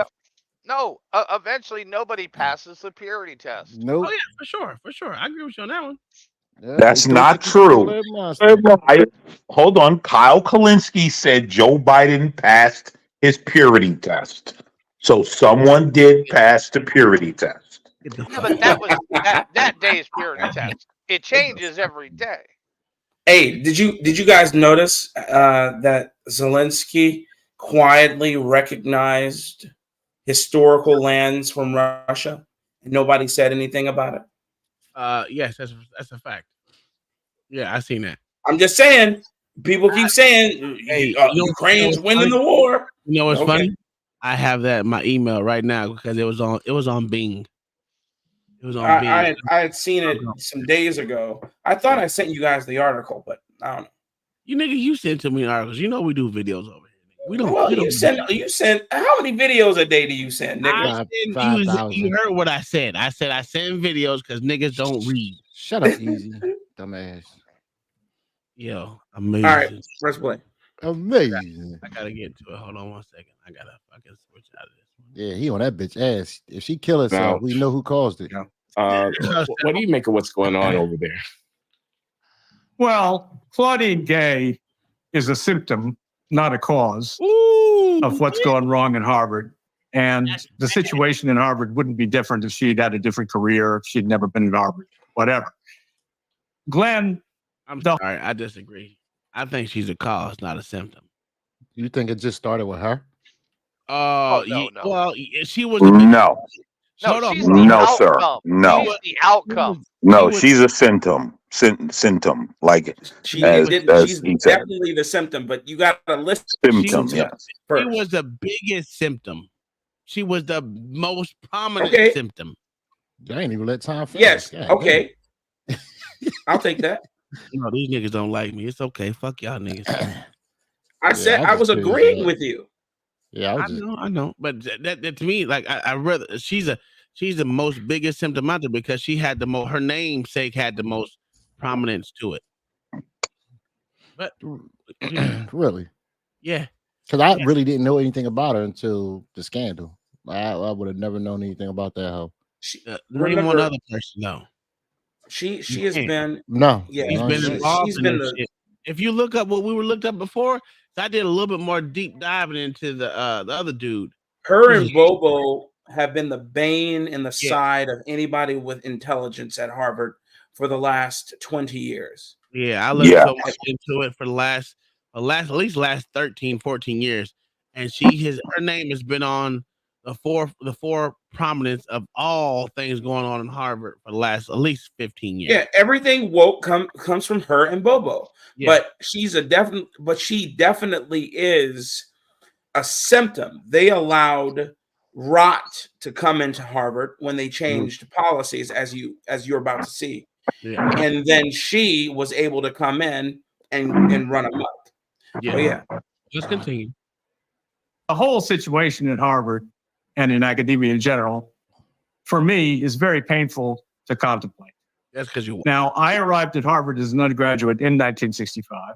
Jesus. And got my history degree, spent a couple of years fulfilling my obligation to the U.S. Army, among other things. Returned as a grad student for 5 years, wrote my dissertation, and I was a faculty member for 4 years. And all of that is described in great detail in my autobiography, Life and History. And I love the place very much. It made me what I am. To be a faculty member, even for only 4 years, was a great privilege. Now, in the subsequent 40 plus years, Harvard and academia in general have moved away from their traditions. That's particularly true in the humanities, such as history and literature. And they have declined, Harvard and all the leading institutions, and declined very badly from an intellectual point of view. I'm sorry, I had to stop this right quick. This nigga Glenn got one of the ugliest sweatshirts I've ever seen. That's when you know you got money. You can wear some bullshit like that, and nobody say ugly as fuck, nigga. But that was just me. I'm sorry. I'm being You're being facetious. Press play. And he walked into Tom. He walked into his classroom with that on. That shit ugly as fuck. I think they've gone fundamentally off the track. And this is part of the reason they're in trouble now. You can see in many things Claudine Gay said as president, and in many things people constantly say at Harvard, that their view of their mission has changed completely. In my opinion, the traditional mission of a university is to pass on acquired knowledge and develop new knowledge and equip students with that knowledge. Now, students may want to use that knowledge to change the world in their subsequent careers, and that's great. And more power to them. But now we have a whole higher educational establishment that's convinced itself that its mission is to change the world, both within the institution and in other ways, and to teach a certain set of values that are going to help change the world. And when you adopt that position, you are inevitably corrupting your intellectual mission. You are ruling certain kinds of conclusions out of order, and you're robbing your students of their birthright, which is a genuine knowledge of their extraordinary past.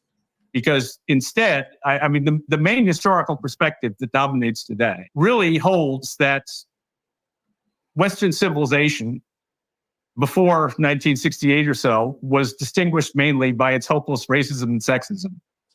And that therefore, it doesn't need to be taken seriously except as an example of what we shouldn't do.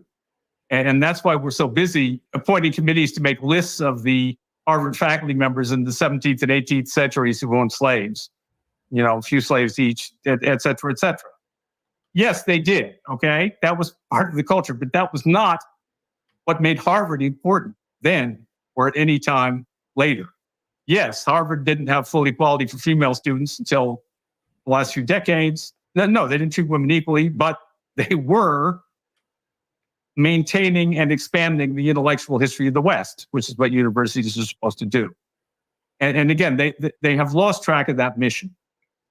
And what has come out in the current crisis is that Harvard is really defined, I think, now by its relationship to our economic and political and social elite. It depends on the economic elite, financial elite, for money that it has to have every year. Its main social function, I'm sorry to say, is to supply the elite members of the financial community of all the professions. And it has adopted for itself the mission of deciding who among young people are going to be in that elite. And that's very far from the original educational mission or the mission which I discovered and was lucky enough to participate in for close to 15 years in the late 60s and 70s. And it's very sad. And I think because Harvard has so much money and all the elite institutions have so much money and they can live on their reputations, it's going to be very hard for the necessary reforms to take place there. They're much more likely to occur at smaller, lesser known institutions or maybe even new institutions. Like, question for y'all. Do y'all know what the fuck this nigga is saying? Please break it down for me. Yes, he's saying that all the wokety wokes have killed Harvard, and that originally what Harvard was started as has now been overrun by a bunch of morons that don't know what they're saying, don't know what they're doing, and it's going to be hard to go back. Yeah. And yes, and Harvard has reverted to who had slaves, and yes, they did have slaves, but that's not the original mission of Harvard. The original mission of Harvard is to educate and move people along. Yeah. And now that, go ahead. Yeah, that's part of the original mission of Harvard. It was a seminary, just like every single one of the Ivies was. And now, how many national black colleges are Ivies? None of them, not damn one. Oh wow, okay. I thought there was a couple, but I thought no, not There's one called Brown, but that's about it. Yeah, but Brown is an Ivy League, but it's definitely not historically black. But that's the point. They all were missionaries, and that missionary colleges, and that's what Harvard started as. But it has woefully moved away from that in the last 150 years, it's or nearly 200 years that it's been an institution. So yeah, that's what he's saying. He's saying that they moved away. They're not going to move back anytime soon. Okay. And Harvard, the Ivy League schools used to only take the best of the best, which he's about to tell. Well, we know that. I mean, we know all these schools have been tampered with since the fucking inception of feminism. Not just feminism, but the fucking goddamn Marxism. Nope, the nigga shit. They get niggas in school. Affirmative action. Affirmative But action. before affirmative action. Yeah, but that okay. So yeah, I will agree with you. Feminism and all the other ones, Marxism had brought it in, but affirmative action took it to another level. It took it to another level that's unheard of, and it showed that how black people were not prepared to be in these schools and to compete with the rest of the schools that are out there. It's only a few. Let's be honest. Let's be honest, though, and compete because it wasn't put to that competition level. Only time you see any of these black people that are put to competition levels is when they're not in sports. I mean, yeah. Oh, and let's be honest, Tom. If the sport is involved, there's no competition involved. But let's be honest, Tom. 99% of students don't meet that level. Period. I agree. I mean, and they shouldn't. They shouldn't.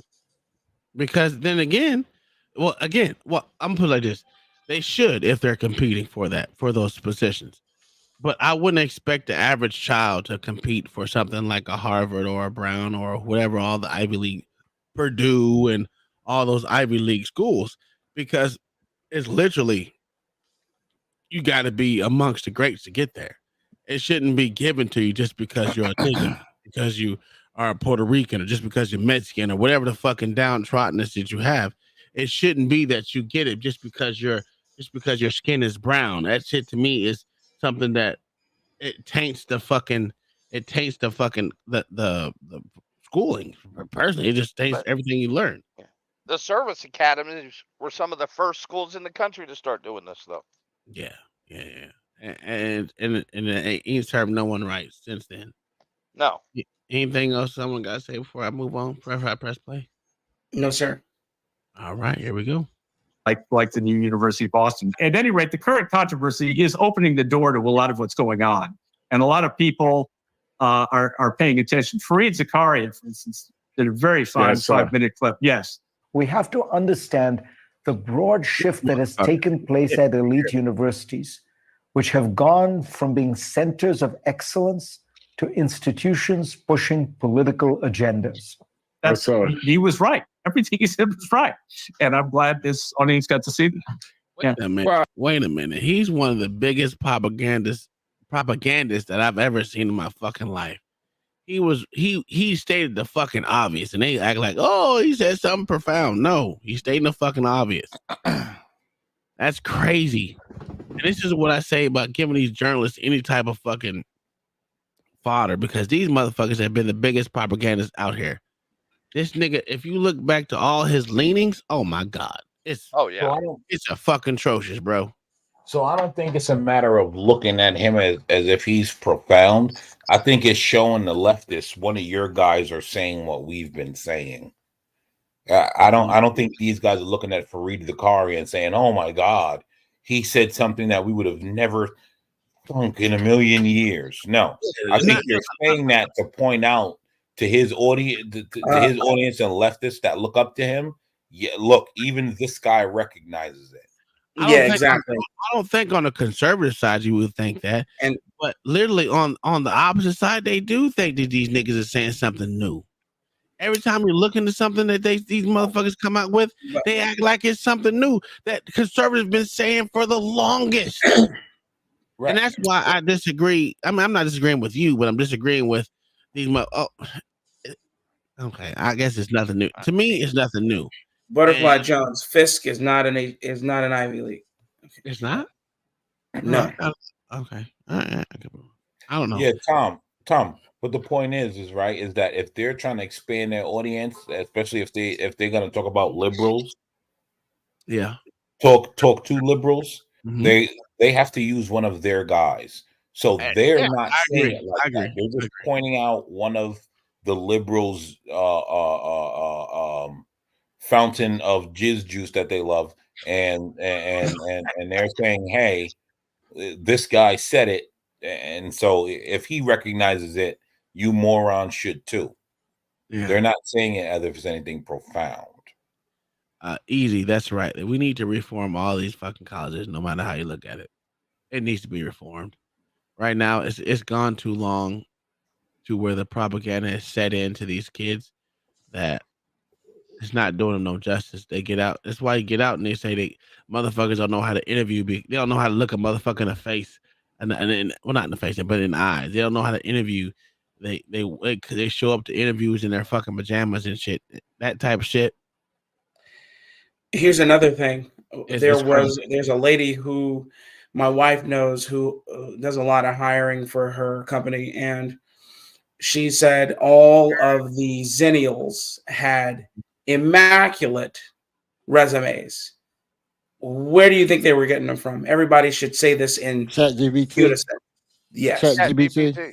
Yes. And so then she would have interviews with them, and none of what they put on their immaculate resume matched any of what she saw. Because they couldn't even make eye contact with her. They don't know how to. But then, first off, they don't know their resume. No. Most of these videos don't know what they put on their resume. That's why when I go to every resume that I put forth is curtailed to that job that I'm looking for. Basically you put anecdotes down that you've done. You could always recall. Yes, but sir. the order of which changes with whatever job you decide to apply for. Absolutely. But it's all stuff you've done or know about. That's a fact. These idiots don't.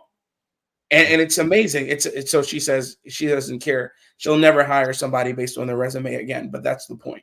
They don't know. Yeah. These are idiots. All right. Anyone else got something before I press play? Like 80% of Harvard is carrying a B average. And that doesn't even make sense if you're grading on a curve. Yep. Yeah. Well, It's virtually impossible. Hey, at Mayo, are they using the bell curve? Oh God. Or are they looking for the median? I don't know which one are you looking for. What are they looking for? Because these bitches with master's degrees don't know what the difference between the bell curve and the median is. I mean, it's a shame, isn't it? Bitches that got master's. And if this is affecting Harvard, though, this is also affecting lower schools. Oh, she went to a what do you call those historical black college? So she should know the difference between the bell curve and the median. I digress. She got a master's degree. All right, so let's hear what else he has to say. Yes, sir. It's a couple of things. One is about elitism. You say these are elite institutions and you indict them, and yet you indict them precisely for abandoning the standards of elite intellectual endeavor. It seems to me that they ought to be adhering to. They ought to be willing to declare greatness of human achievement, even if it comes out of the West. They ought to be willing to pass on this heritage that that is our bequest of our forefathers. I almost said, God help me, who scaled heights and who opened vistas and who revolutionized ways of thinking and who posed profound questions. So that is the elitism that they ought to be adhering to. And yet there's a kind of luxury belief elitism, a kind of faddish, cliquish, I don't mean to put words in your mouth, but I sense a kind of social elitism, which the signature indicator of which is adherence to a kind of, I'm going to use the word woke, progressivism about social issues. And so they've lost their way. Harvard Corporation chose Claudine Gay as the candidate to replace Lawrence Bacow as president of the university. She had been dean of the faculty. You remember Henry Rosofsky, I'm sure. Sure. Oh, sure. An economic historian who was a grizzled, hardened, white male, technocrat kind of guy who, when I came to Harvard... We might also add Jewish refugee from Poland. Oh, let's not forget that. And who escaped the Holocaust by the skin of his teeth. Yes, right.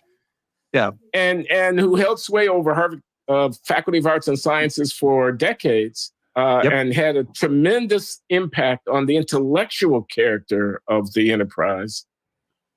And, what do I want to say here? I want to say Claudine Gay is no Henry Rosofsky. And in saying that, I cringe a little bit because it feels churlish somehow. I mean, it feels like a cheap shot. And yet it seems patently also to be the case. And I wonder how the corporation could have failed to notice that. Or are they not looking for Henry Rosofskys anymore? They're not looking for Henry Rosofsky, but I want to go further back than that. The Harvard that I entered in 1965 had been created not by its current president, but by James Bryan Conant. Here's the problem. Anytime that you got to go back to 1965, just think about that shit. 1965 compared to fucking 2024. Well, he's telling you where the erosion started. Yeah, no, I get that. I get that. That's not what I'm saying. To me, if you don't have any recent history to define the bullshit that's going around, going back that far is going to be like, yeah, you're just an old ass nigga. we're not gonna listen to you because everything you know is because you're old ass nigga. Think about what the way they talk about us who are married right now. You married motherfuckers don't know shit what's going on in the dating world because guess what? You're not out there motherfucking dating. You've been married for 15 to 20 years plus. Y'all niggas don't know nothing about dating, man. Yeah, I don't regard, but that's the thing. I don't regard what those fools say as anything intelligent, because they are appeal to authority. That's what they're doing. I agree with you on that, but So when they say nonsense like that to me, I dismiss them summarily. Okay. And they dismiss my experiences because I have turned the leaf and have gotten married. Yeah. But I'm no longer in the fray. So that is to say, I don't have a dog in the fight anymore. Yeah. So then I can't speak about the fight. That makes no sense. And this has been an over 50-year war. Yes. Yes. I'm not disagreeing they've with been you. fighting Mm-hmm. continually. Believe me, they know the history. Oh yeah, I know that. I know they know the history, but whether they're willing to agree with the history or put the history in the forefront is but since the thing about our them side is doesn't know the they always history, change the history, sir, and that's the but problem. since our side doesn't know the history, people are forced to believe them. No. I agree with you, but that's the problem. But that's my biggest problem with the so-called black person out here is they don't know the history because they're not willing to look into it. No one wants to look into something that, to me, what they say is the downtroddenness. Who wants to look into some shit that they look like, oh man, that's fucked up. This shit's fucked up to us. So I much rather look into the good things that happen to us versus the bad things. Yeah, And that's but just Tom, people that they are live in the downtroddenness. Yeah, every day. I agree. But that doesn't make them want to go out and search the real true history as well. But part of that downtroddeness they live in is true. It's just because that's what they chose. That's what their choice was. You don't have to live in it. Again, no, you don't. No, you don't. Just because you don't know the history of your so-called race doesn't mean you have to live in it. This dude, like this cat talking right now, and I keep repeating the same thing. I don't feel. To me, he's full of shit because I think all this started when this war started, like when the Russian, not the Russian war, when the Israel and Palestine. So now their bottom line is being fucked up.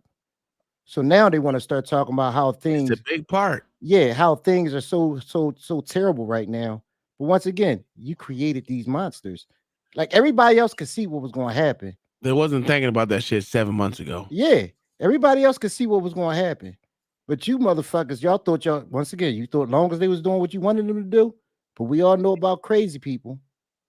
Like this is so obvious. Well, a lot of them didn't want to discredit the institution because they came from the institution. Those are the old motherfuckers. But yeah, like this guy here. But these new niggas once don't give a shit, dog. But he's part of the ilk. He's part of the ilk. Oh yeah. That has been screaming from the mountaintop that it needs to stop. He's part of the alumni who said, "Give me her head or her job." Him. He does. Remember, he said he only had a 4-year tenure at Harvard, where he taught, and he had 15 years of attending the university, both as an undergrad and a senior classman in his graduates courses. But he only taught there for 4 years. So he's just giving you his experiences, anecdotal as they may be, and then telling you where the shift happened. But then he's also letting you know that he's one of the people, him, Glenn Lowry, those who attended the university who did not like the shift and staunchly disagreed, and then were silenced summarily by people, by the Claudine Gays, by the Bobos. And then now that a light has been shown, now they're able to speak with intent, to speak intently, because people are willing to hear them now. Yeah. So now they have a very public event that occurred. So now they can puts be a heard. magnifying glass on it. Yes, that's what I was gonna say.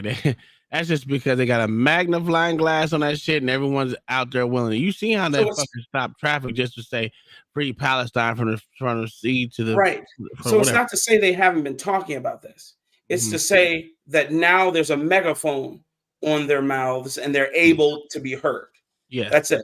But why are they able to be heard now? Because that money is dry. That money. Yeah. Because yes, there was a confluence of circumstances. I agree with you. Yeah, but this guy doesn't work for Harvard. But he doesn't work with exactly. Yeah. So the money that Harvard's missing does not affect him in the least. It doesn't affect him in the slightest. In fact, he's one of the people who is probably donating. Well, he's the reason why he's speaking out against the bullshit that's going on in the Harvard, which is cool. Yeah, but that's what I'm saying. Yeah, he's one of the ones speaking out, which is cool. And they need more like that. And the thing about it is, we need more white men to step up and drop their motherfucking balls and say, we sick of this shit. No matter how you look at it. But the thing about it is, when they're saying they're sick of this shit, they're only saying they're sick of this shit because it's affecting their not Palestine, but their fucking Jewish fucking shit. They should be saying it all over. He's not a Jew. I don't know if he's a Jew or not. That's not what I'm saying. Okay. The reason why most of these people are speaking out or having a problem with the universities is because they have an anti-Semitism bullshit. It has nothing to do with anything else that's going on with bullshit. It's just that is one of the specific reasons where they want to actually fight. They were able to be. A rising tide lifts all boats.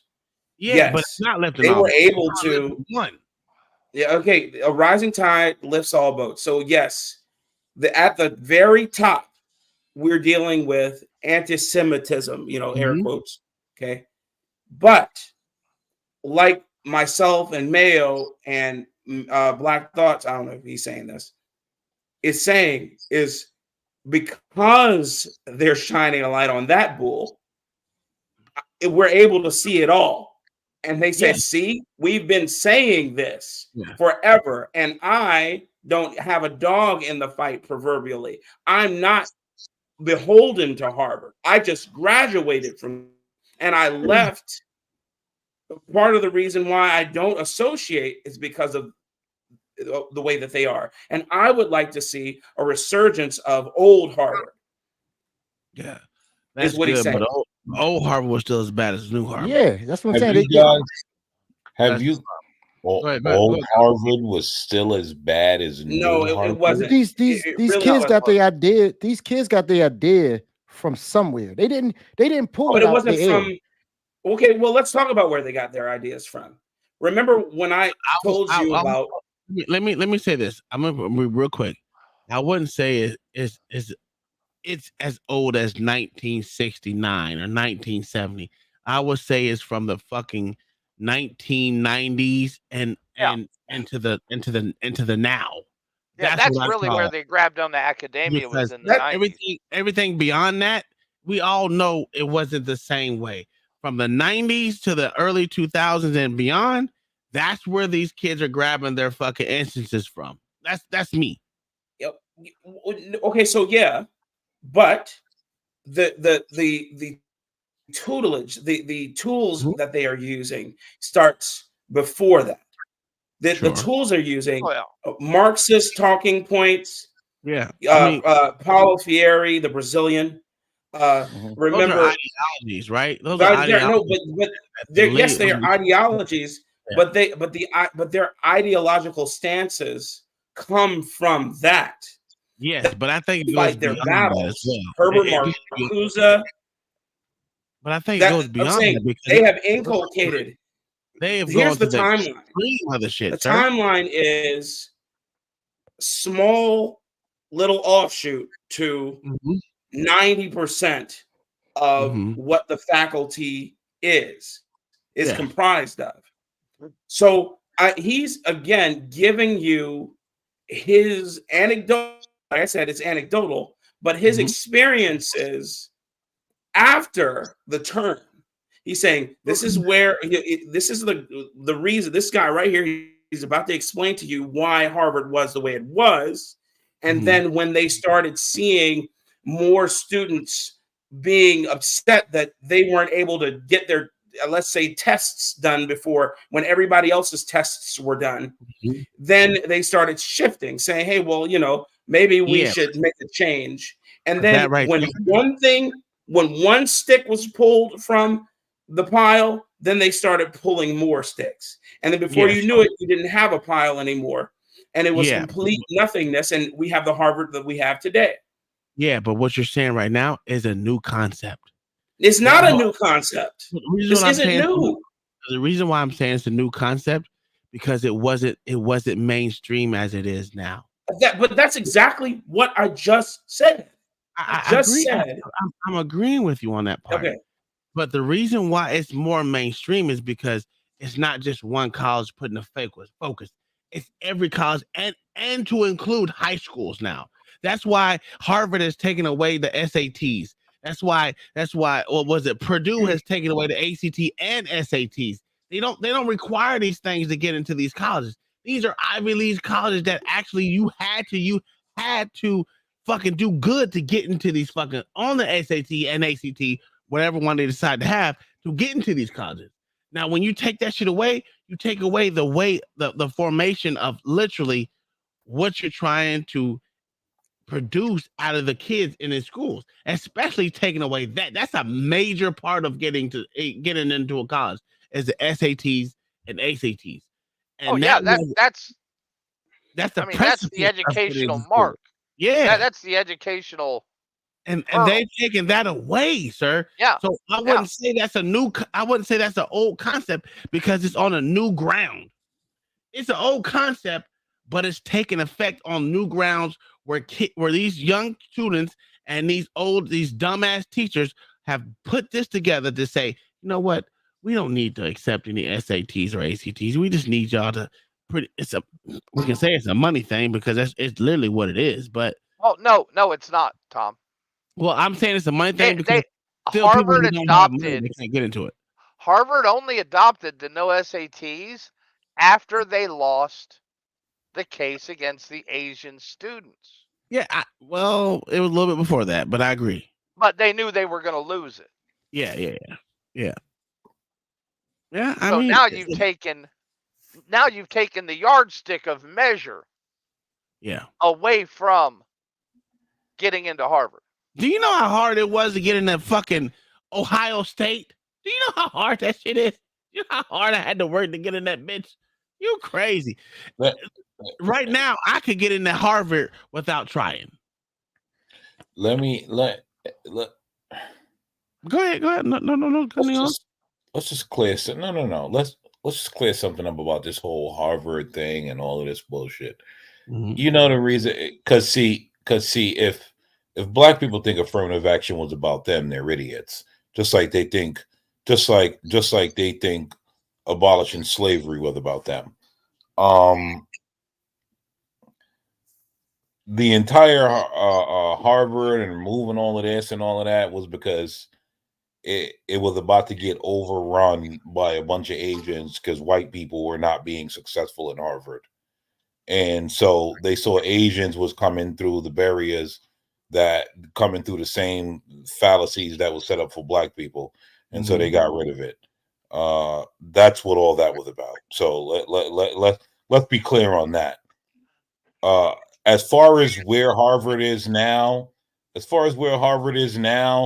that's not where Harvard was before. Harvard was prestigious for a reason. It was educational.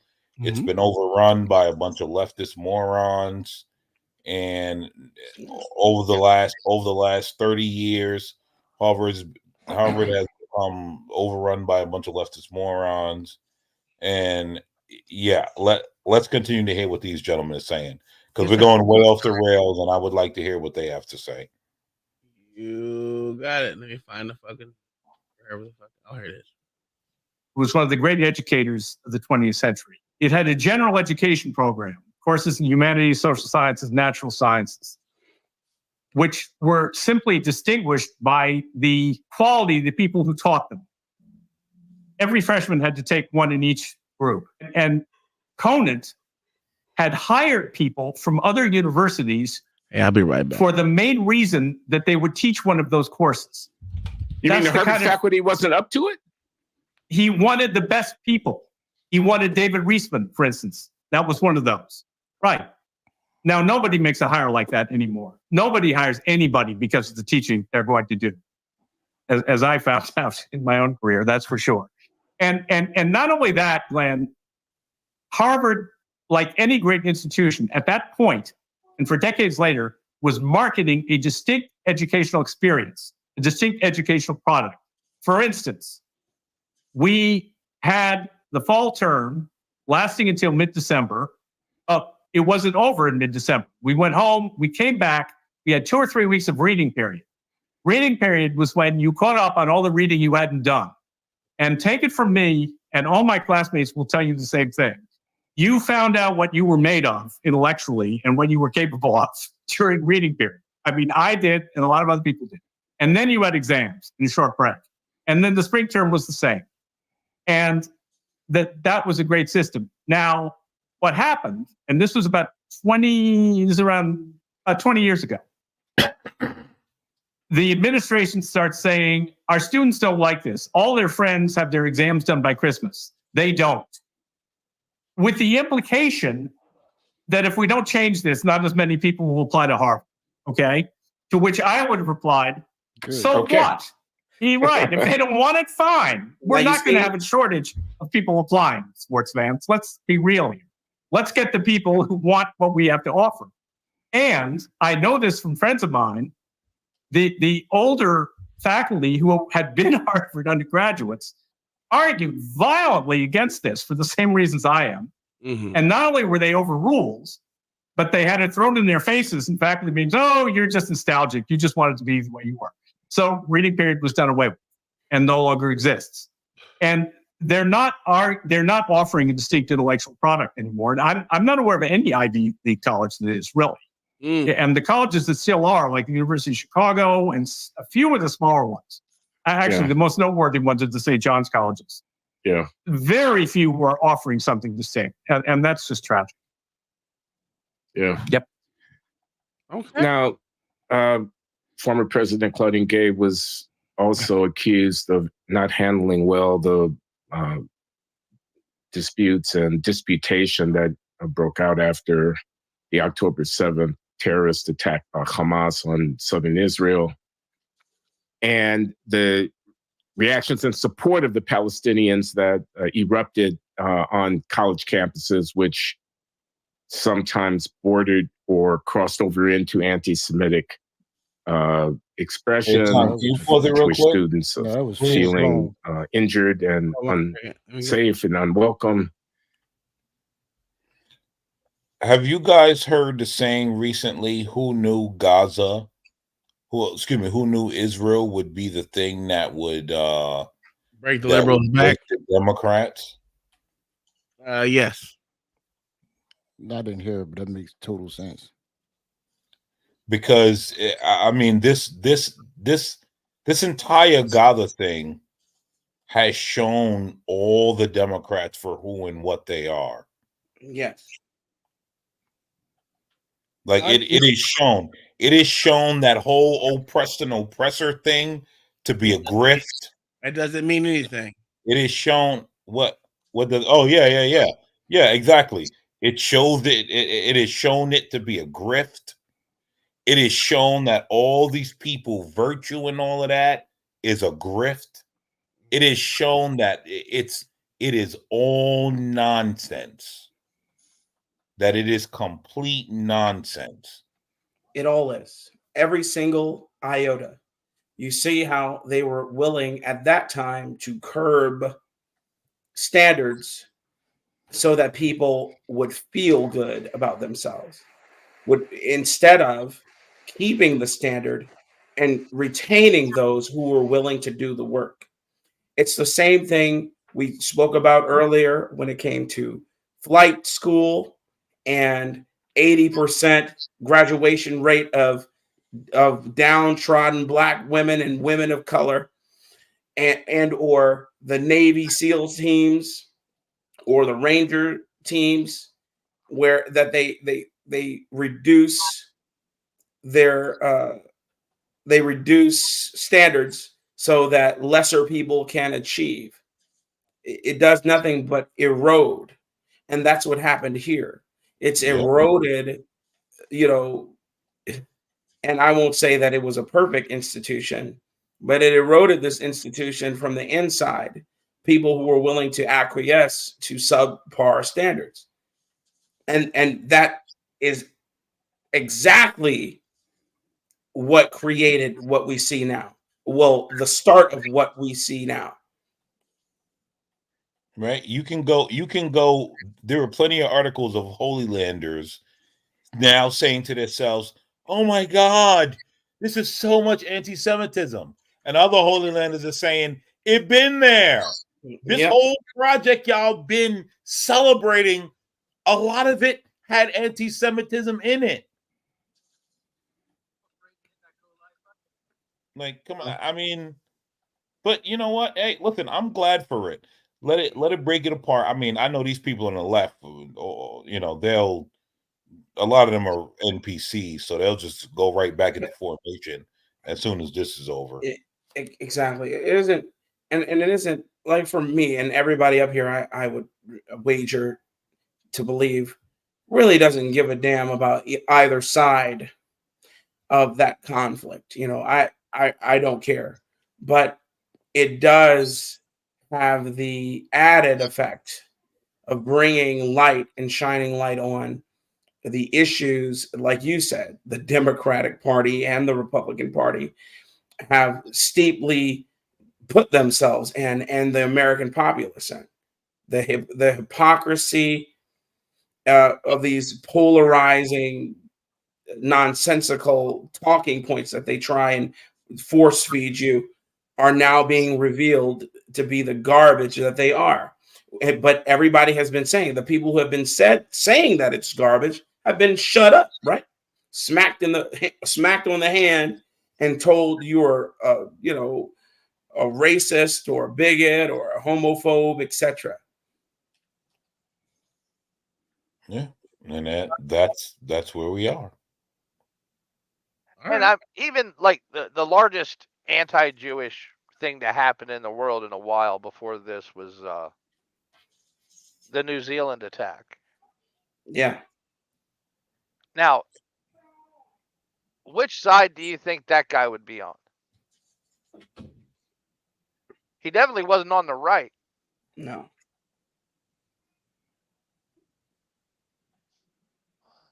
That's the thing. Even Bumpkin and his New Frontier Party, they're authoritarians. Yeah, they are. You ain't shit.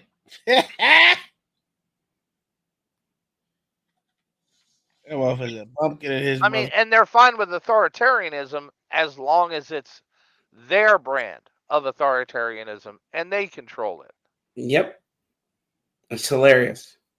It's hilarious to hear. Yeah.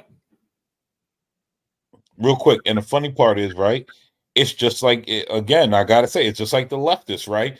They're okay with being told, "Take this shot or lose your job." They're okay with that. They're fine. All that makes sense to them. Stay in your house, do all that. All that makes sense to them. But yet, someone else, but yet they will yell at you and say, "This person is authoritarian," but this person has displayed no authoritarian attributes yet. And the person, like, it's go ahead, guys. It's weird. It's classic. What do you call that when you espouse your enemy for what you do?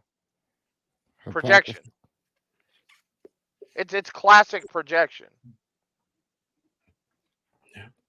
You know, who's being the authoritarian over the border? Was it Trump? Yep. Following the law isn't being authoritarianism. Yeah. We see. Yeah. You're forcing these people on the American citizens when the citizens are saying we don't want it. That's and authoritarian. it's clearly against the law. Yeah. That's an authoritarian act. The new order of the ages. Yeah. All right. Well, let's continue. And so on. And that's kind of a piece of it, isn't it? I mean, those two things go together in a way. Her charges about plagiarism, which are a kind of feat of play on the question of the intellectual heft of the president, but also her readiness to give voice to certain values in the context of a very difficult conflict in the Middle East. What do you make of that? Well, I think the big problem is the feeling that university presidents have to take a stand on something like the Israeli-Palestinian conflict. In my opinion, that is not their job. Now, there's another dimension to this, namely that support for Palestine in opposition to Israel has been one of the knee-jerk reactions of the woke culture, which has a lot of adherents on campus. And that's just a fact. But I don't think that she should have made any statement about the rights and wrongs of any of it. Well, this is the thing, Glenn. In the same way that historians now feel their task is to tell us what should have been done in the past, not what was done, but what should have been, academics, instead of studying the way the world is, have sold themselves on the idea that their job is to tell us what it should be. Yep. And that's a much more dubious proposition, in my opinion. But I want to say, I mean, dubious indeed. You're at a congressional hearing. At least Stefanik, this arch Trumpian, attack dog, comes at you. This is a moment of truth. You don't look at your notes. You don't recite a mantra. You spontaneously engage the moment. It's a question of, in effect, the quality of leadership and the quality of the person in that moment. And I don't think she measured up in that moment. And that's it. It is. I mean, he said something earlier, about historians. He said historians used to tell or talk about history, not a confluence of things in history that should have been done a different way. They don't talk about history in the sense that, hey, this is what happened. This is what we learned from it. They say, no, this is what happened and it shouldn't have happened. So we're going to spin doctor it and tell it a different way. That's all we hear now. That's all we see now in every aspect of our lives, our waking lives. Everything is always trying to be forced through a guise of wokeism, DIE, ESG, etc. And and a real true statement is Hanlon's razor, and it goes, attribute not to malice what can adequately be explained by stupidity. Hey, I want to run. Go ahead. I just want to say, he thinks he's smart. He's smart. Yeah, I want to run something by you guys. Right, I ran it by Black Suit Defy earlier today. Do you think that if the liberals weren't completely Trump deranged and they actually made coherent statements, that they would be able to persuade more people?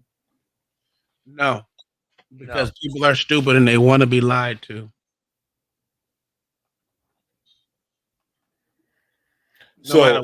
No matter what the coherent statement was, they would love to be lied to. They can't take the truth. But my thing is this, right? Let's look at the surge that Trump has, right? And let's be real. It's not all because these people are always Trumpers and we love Trump and this and that. That's not what it is. No. So if the liberals were capable of actually having conversations that were coherent and not just buzzwords, I think they would be able to persuade more people into their lies. I mean, I get it, but I'm still stuck on these niggas are stupid. Think about you gotta think about not even half, 95% of the shit that these niggas believe. I mean, the true leftists and the true progressives. Think about what they believe. No matter what truth they got, whether it was sprinkled in or not, they wouldn't believe it. They'd rather be lied to, sir. Think about literally think about let's just think about January 6th. No matter how much truth that came out that. I understand all that, but that's not the point that I'm broaching. Okay, go ahead. I understand all of that. Maybe I'm like, missing. I get all of that. Maybe I'm missing it. If the liberals had something more coherent, right? Because you know what? Let me start back again, right? The surge that Trump has is not due to people who are I just love Trump so much. I'm a part of what the left calls the cult. I just Trump is the greatest, and no matter what he does and says, I just want to follow him, right? Okay. That's not it.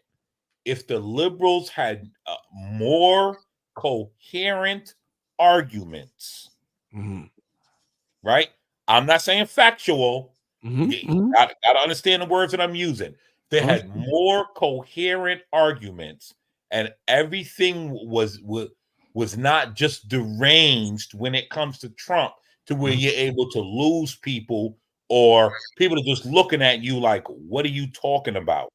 Well, Right? if they had coherent arguments, the problem is there aren't any. I agree with you. But what I'm saying is, even if their lies were more coherent, they would be able to persuade more moderates. Okay, you're talking about moderates. Okay, sure. I'll agree with you on that one. But because it's just so unhinged, right? Because here's the thing: if you're someone with sense, you're not going to listen to a liberal and think, "Oh, this is hating. This is something that makes sense." Yeah. But you can listen to what Trump says and say, it's a little brash, and my butt may pucker a little bit, but at least he's making sense, right? Like, yeah. I mean, am I wrong? That was the whole reason to kick him off of social media. So people couldn't hear him. Well, that's why they do it now. Think about the means they had to take to remove him from the Mayo, they're still doing it to this day. MSNBC won't play his fucking videos. That's a fact. I know. CNN. Yeah. So the fact of the matter is, do I think it will persuade more moderates? It could, right? But this is the time I've never seen. So let's think about it. Let's look in the black neighborhood. I know I say the black vote doesn't count for shit. Well, let's just example that. Let's just take an example from that right now. I've never seen so many independent black males in my fucking life. I've never seen so many independent black women in my fucking life. Oh, I didn't vote for Biden. These motherfuckers will tell you what you want to hear while still voting for Biden, no matter what. I'm stuck on that. They're gonna say that they're not gonna vote for Biden, but when it comes down to it, they're literally going to. And that's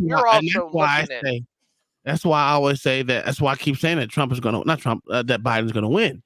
Not just because the black vote is not gonna leave him, right? They're not.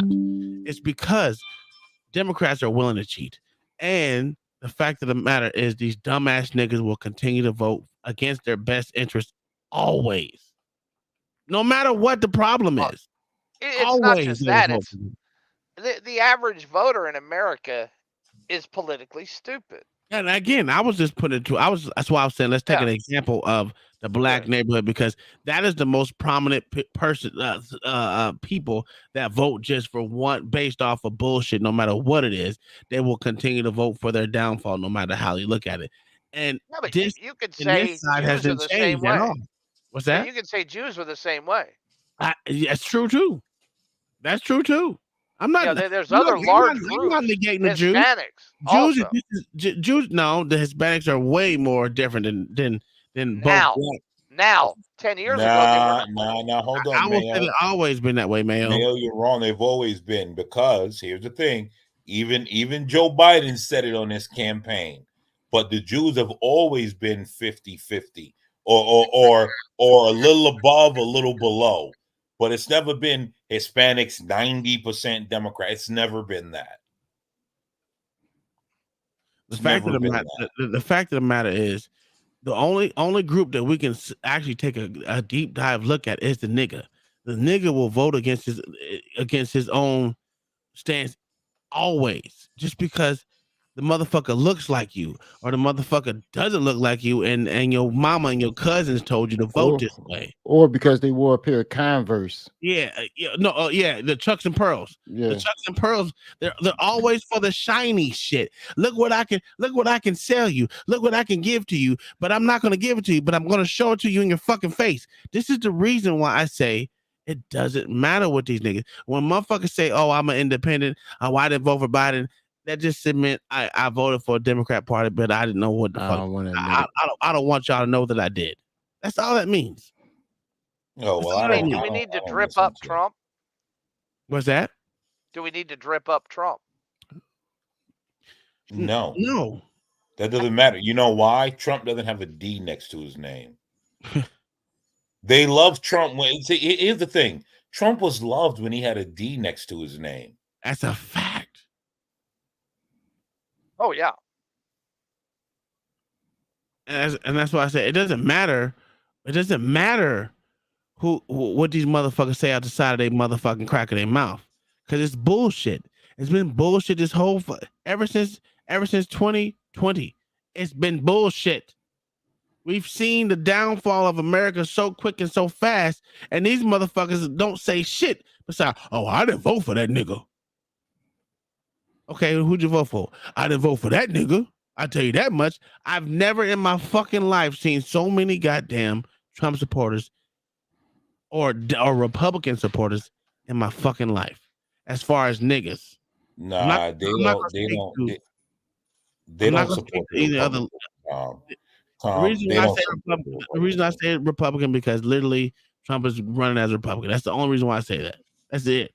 I'm not saying they don't support Republicans. I'm not saying that they were support. Listen again. I'm not saying they were support the whole Republican Party. I'm just gonna say Republican because that's what Trump is running as. That's it.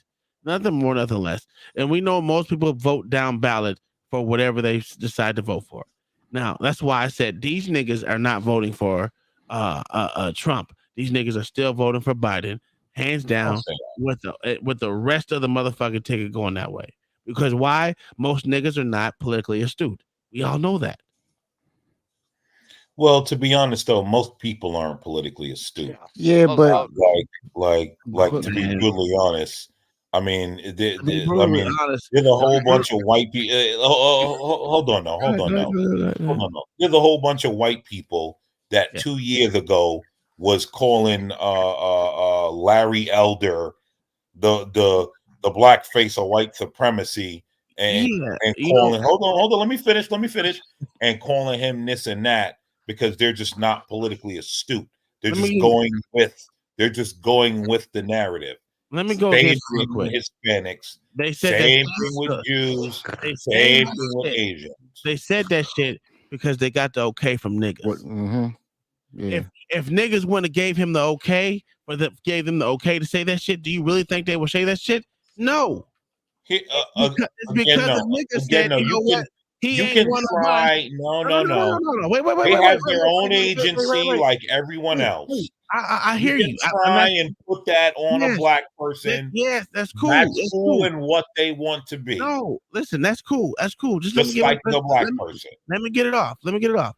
The fact of the matter is, niggas give a stamp of approval for their kind, and if the black people don't give that stamp of approval, the other motherfuckers are going to disrespect that motherfucker at a high turnout. That's why it was okay to disrespect motherfucking Larry Elder. That's why it was okay to disrespect motherfucking nigga in Georgia. What a nigga Marshall Falk. Not Marshall Falk. Goddamn. Jesus Christ. What the fuck? Herschel Walker. Herschel Walker. Yeah. I get it, right? They got to get the stamp of approval from they got to get the stamp of approval from the black woman, not the black man, from the black woman. I understand what you're saying, right? Okay, well, I understand you, right? But what Yeah. I'm not going to do is take agency away from these white folks. I'm not going to do No, that. Just like I'm not no. going to take it away from the blacks, That's not and what I'm I'm not going doing. to take it away from the That's Hispanics. not what I'm doing. All I'm saying is, listen, white people don't want to hold their balls for nothing, nigga. Stop it. The only reason that they do this shit is if they get the stamp of approval from majority of niggas. If niggas give them the stamp of approval to be disrespectful, that's what they will do. Yeah, I agree. I mean, listen, I saw it firsthand in the riots when white people were testing their boundaries of the things they could and could not say to black cops. And you could see them when they said something. They would be around a bunch of black people and just kind of look over. Oh, you're Uncle Tom, you're a coon. And then they'd just look over. Yeah, Sambo. They would look over. I said, oh, I know what the fuck is going on. Yes, I agree. I've seen it myself. Like I'm not. I understand, but again, these people have agency. This is just who these people are. This is who these people are. Yes. They're followers just as well because hold on, what they're doing is they're waiting to follow the Negro's approval, right? So all these people are a bunch of plebes that should be left for dead. But anyway, but that's what, and that's what I'm saying. We're saying the same thing. Look at what happened. Let's take Ben Carson for example. Oh yeah. What did they got to say against that nigga? He's intelligent. Literally, what did they have to say against that nigga? It wasn't until the black bitch said anything about this nigga. Oh, he wanted a $1,000 desk in his fucking office, and he voted for Trump. That nigga ain't shit. What the rest of the motherfuckers do? The white motherfucker literally disrespected them on after the black bitch said something. Yeah. The black nigga said something after the black bitch said something. Because it just goes down the line. I'm not taking away for them doing what they're doing, because no, hold these niggas so-called accountable, which we know we don't. It only comes with the stamp of approval. That's all I'm saying. Otherwise, they wouldn't do it in public. That's a fact. Yeah. Yeah, I'm hearing. You can look at Joy Behar. She doesn't say shit until she gets Whoopi's stamp of approval. Either Whoopi or that other. She said it out her mouth. My black friends told me it was cool for me to wear black. Either Whoopi or the other lady. Sonny. Yes, her Sonny. That's her name. No. Blacks. Here's the thing about Sonny though. They don't really take Sonny because Sonny ain't fully black. And well, that's true. But Sonny gets away. Is sketchy on them. Yeah. Sonny gets away though. She tries her hardest to play the black card, very hard. Yes. It's hilarious. In other news, did you guys see that one video I posted in the back chat about Michael John White? And I said everybody wears the dress. Yeah, everybody. Where the caption of it, everyone knows how to he play. He had a blouse on. No, it wasn't a dress. No, but regardless, you gotta have range. Yeah. So this man, there was a comedian who did something about black guys wearing dresses. I'll see if I can find it. Yeah. The point that I'm making is, I know he didn't have a dress on, but this man posted a video of him being a homosexual, and he said, "Range." Now, but I'm got range, and then everybody in the chat just started excoriating him.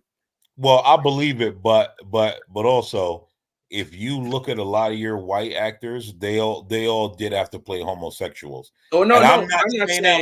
Well, hold on. I'm not saying that to say, well, white people did it too. What I'm saying is I actually think at some point that kind of at one point was a thing where, like, because when you go back to a lot of older movies with these guys that you didn't see, they were playing homosexuals and wearing dresses as well. So I think that was sort of a thing in Hollywood. Now, how far you went and where it is now is very different. So I'm not defending the dress wearing, but I'm no, I just don't think talking you about the are. pattern that I've seen. Absolutely. Hey, Tom, check the back. Yeah, I don't think that you are defending the dress wearing, but I just, I just thought that was a very, very weird way to show range. That's all. Well, because if you remember what's his name? God damn, and he talking You about he all right? going to the football field. Yeah. This nigga heard himself plugging a cord in, talking about he about to go play with X And on a Pro. football field You and better break go fingers. sit your ass Yeah, down. okay. My man is already I thought he was having. I thought he was having a fucking cord seizure. in. I'm about to call Kai. I just came up to laugh at that. That shit was funny as heck. Yo. Okay, bye. I thought he was about to have a seizure. Fuck y'all. Hey, yo, I thought you were having a seizure in front of everybody. I'm like, my Kai, get God. him, Kai. He over there dying. Yeah, I'm like, Yo, get this him. motherfucker Like, he gonna bite his tongue. God. He Put gonna his ball choke in his mouth, quick. That shit hit. I hit that funny bone harder than bitch. And look, hey, God hey, damn. Black Thoughts, hey, look, his wife got a point. She said he talking about getting on the damn gridiron and playing ball. That's a And fact. this man just had a conniption in this doggone funny bone. That shit hurt like a motherfucker for a quick second. But hold on, he caught an injury plugging the mic in, and he's talking about I'm about to get on the field and run people over. Sir, sit down. I'm not. Please. I'm not sitting down. You too old, nigga. He bad. No, but that's funny. That's funny though. Absolutely. Michael John White shouldn't have did that. He shouldn't have posted it. I'd let that thing been in somebody's memory. They'd have had to find that. I'm not gonna put the post receipts on myself. My God. Nah, he was trying to get ahead of it. You know, I can see that. I can see that. Oh, I ain't got no more. Hey, Tom, check that video in the back. Oh, yeah. By a comedian, Yeah, he Ryan was Long. trying to get ahead of it. That's what he was doing. He was like, "Nah, you ain't gonna get me." But again, he only wore a blouse, right? So it's not a full on dress. I mean, a whole lot of motherfuckers wore blouses, nigga. Blouses versus Yo, shirts. Listen, Prince been wearing blouses his whole career, and ain't none of us got numbers nowhere near that man. Yeah, that's a fact. All right, is this the one? Yeah. All right, cool. So excited to start working on the film. You're gonna crush it. The entire studio's behind you. We got the contract signed, and we'll just get your dress. I love this guy. What?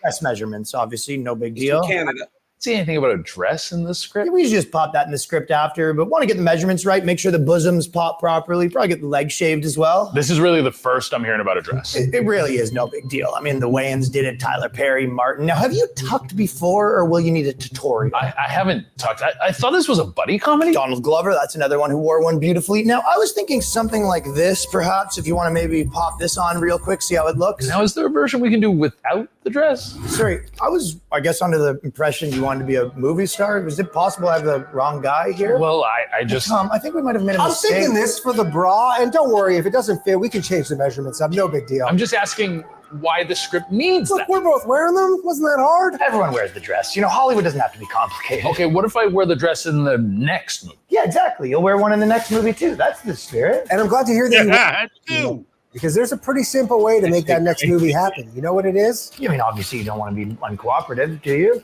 Can I think about it? Gotta put the dress on. See, that was your manager right there. Smart man. You gotta wear the dress. Pop it on. Everybody wears the dress. Put the dress on, Pumpkin. Eddie Murphy. Call him a pumpkin. I have a question. Can I choose the color? No, I don't think so. Get the fuck out of here. That's fucking crazy. That's fucking crazy. My son, my youngest son, I know him. Oh, Ryan Long's hilarious, dude. That shit crazy. I ain't never seen that shit before in my life. But if that's accurate, that's crazy. Listen, everybody wears the dress. Robin Williams' biggest hit was in a dress. That's a fact. I have a question. That's So- Puerto Rican. Next week. Anyway, so Today. are the men wearing a dress the equivalent to the women being required to being naked? Is it the same, or is one outdo the other? In your opinion, There's no equal. there's Men wearing a dress is in a place all its own. Yeah, a woman being naked is a natural form. And all her nakedness actually happens. The important part happens behind the scenes. Yeah, it's just like a man being. We all naked. know that. Because each one of them has a thing to being naked, but putting on a dress is.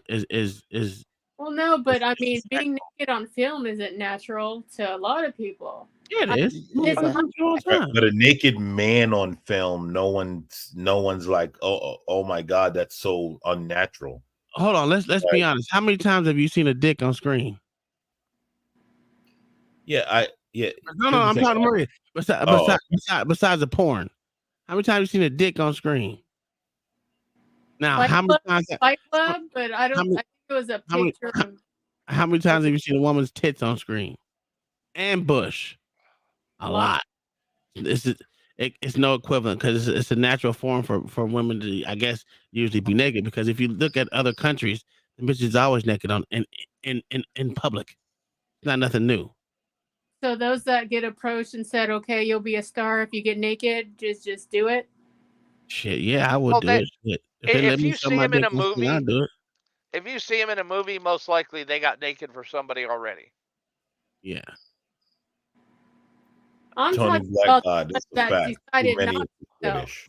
Yeah, I hear talking you. about the ones that decided not to, because you know I've done, as many know, I've done movies and stuff, and that was one of my. Keep it sketchy now. That's what they wanted me to do, and I left. I pretended to be sick, and I left. That means you got standards. What? That means you got standards.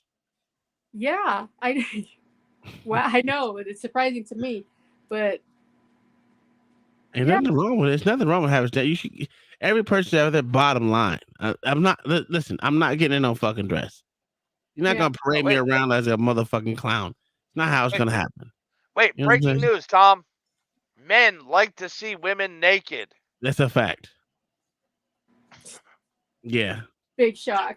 And No, again, my mind is blown, man. How much can you sell a motherfucker getting a nigga getting nude on screen? Is that gonna sell to anybody? Yes, it's gonna sell to women. Look at Magic Mike. No, but here's what I'm saying. You didn't even get naked in Magic Mike, so that didn't sell.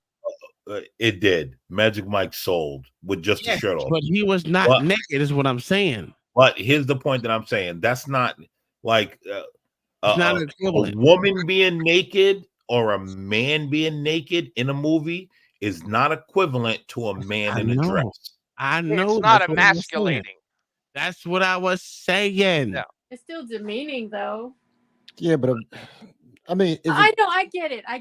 I'm following. I get it, but I mean, it kind of feels like the whole like woman being naked is just like, okay, well, that's just how it is. Women do it all the time, and hi Yvette. Hi, how was your second day at work? Oh my god, they fucking killed me. Oh my god. Well, there towards the end, I was like, do I really want to keep doing this? Yes, I you can do. walk You know away you do. right now. I was like, I can walk away right now, but I stuck. You'd be mad if you did. I would have. That's why I stuck. I know. Yeah. Magic Mike. How many people saw Magic Mike? I think a lot of people did. Wasn't there a second one? Yes. I didn't see that. But again, what I'm saying is he didn't sell his nakedness. They didn't show his dick on screen like they'll show woman's. Did they show it? They show it never, right? No, never. I don't remember. With Calvin, he could tell us how good Magic Mike was. Who's Calvin? This dude is crazy. Who's Calvin? Yo, Mayo, no, that's why he laughed. Oh, is that it? Oh, the $50 Calvin? Yeah. Is that the $50 Calvin? He'll holler for $50? No, that's Tom. That's another Calvin. I know. That's what I was saying. You know how we have Wrestler and Tesla? Hey, I know. Well, we have Uncle Tom and we have Calvin. Calvin's the one that'll do whatever for $50. Calvin's a slut. Hey, give me some. What they say? Give me some goddamn baby oil. Goddamn it, we get it popping. Goddamn Calvin. You're disgusting. Calvin. Listen, Calvin. Hey, we get it popping with that baby oil, bitch. Don't play with me. You are so gross. I just want to mention that I just saw the pictures of the puppy's dad at Trump's spot at Mar-a-Lago chilling. No. I just think that's very cool. I think that connection is very cool. Maybe it means something. Look at y'all getting presidential pups. I know. Yeah. You know that dog may be called in to testify, right? That's a fact. No. I know, right? I was at the spot, and this person came through with a chihuahua. Hey, what's your name? What's your name is? Black Spot. Did you see the Superior versus Destiny over the January 6th yet? Debate? The Superior or Glenn Greenwald. No. It's just Superior versus Destiny debate. Shapiro. Yeah. Josh Shapiro. No, I know there was a Glenn Greenwald versus Destiny. Oh, I don't know that one, but I know there's Ben Shapiro versus, and they both on opposite sides. That's gonna be a great. I gotta look into it some more. Who voiced more annoying? Wait, when did it happen? 2 days ago. You know what? I watched a little bit of it. That shit gonna get like 100 million views easily. Yo, it's already at 2.8 million. Shapiro did it though, right? Shapiro only did it because Glenn Greenwald and them did it because it was Alex Jones. They would have watched. He's a horrible person. They would have watched Ben Shapiro. He's a horrible person. Yo, but listen, it was Alex Jones, Glenn Greenwald, Destiny, and some other person. Oh, and man. They were debating January 6th a while ago. Not a while ago. It was like a month ago. Tom, I sent you the link on that. Did you? Yeah. Oh, you know it's what I'm talking about, right, Mayo? Yeah. Yeah. It looked like a news set. Was it a good debate? Yeah. I mean, Destiny's a worthless fucking debater. Yes, he is. He thinks he's really good. So. He's really good. I mean, he's better than the average debater. I'll give him that. He is. Now, the thing about it is, you got to have a fact checker on spot because he be putting some fake facts out there. But he said it's so convincing. He Googles everything he fucking say. Like he get all his talking points from fucking Google. Yeah, but the thing about what I'm saying is he's a horrible debater because the fact is even his Google searches are wrong. Because he's Google searching CNN and MSNBC. Yeah, sure, I agree with that. That nigga needed Google. He should have Googled who was hitting his girl from the back. We already know who was. He knew who he was. They have an open relationship, and she was getting pinned down by a gay dude and said that nigga's sex was better than his. That's crazy. Wow. So yeah, I mean, like you know, listen, Glenn Greenwald was killing Destiny, and I mean, even on some points, Glenn Greenwald was wrong, but I don't see like Destiny's talking points is just to me, you're just a blue-haired liberal screaming in the middle of the street. Like every time I hear Destiny, that's all I hear. Do you hear anything different, Mayo? No, not at all. He's a literal feelings guy. In the movie, I couldn't debate a fourth grader. I just get ignorant and ghetto. Hey, white people shouldn't get ghetto. They should get trailer park.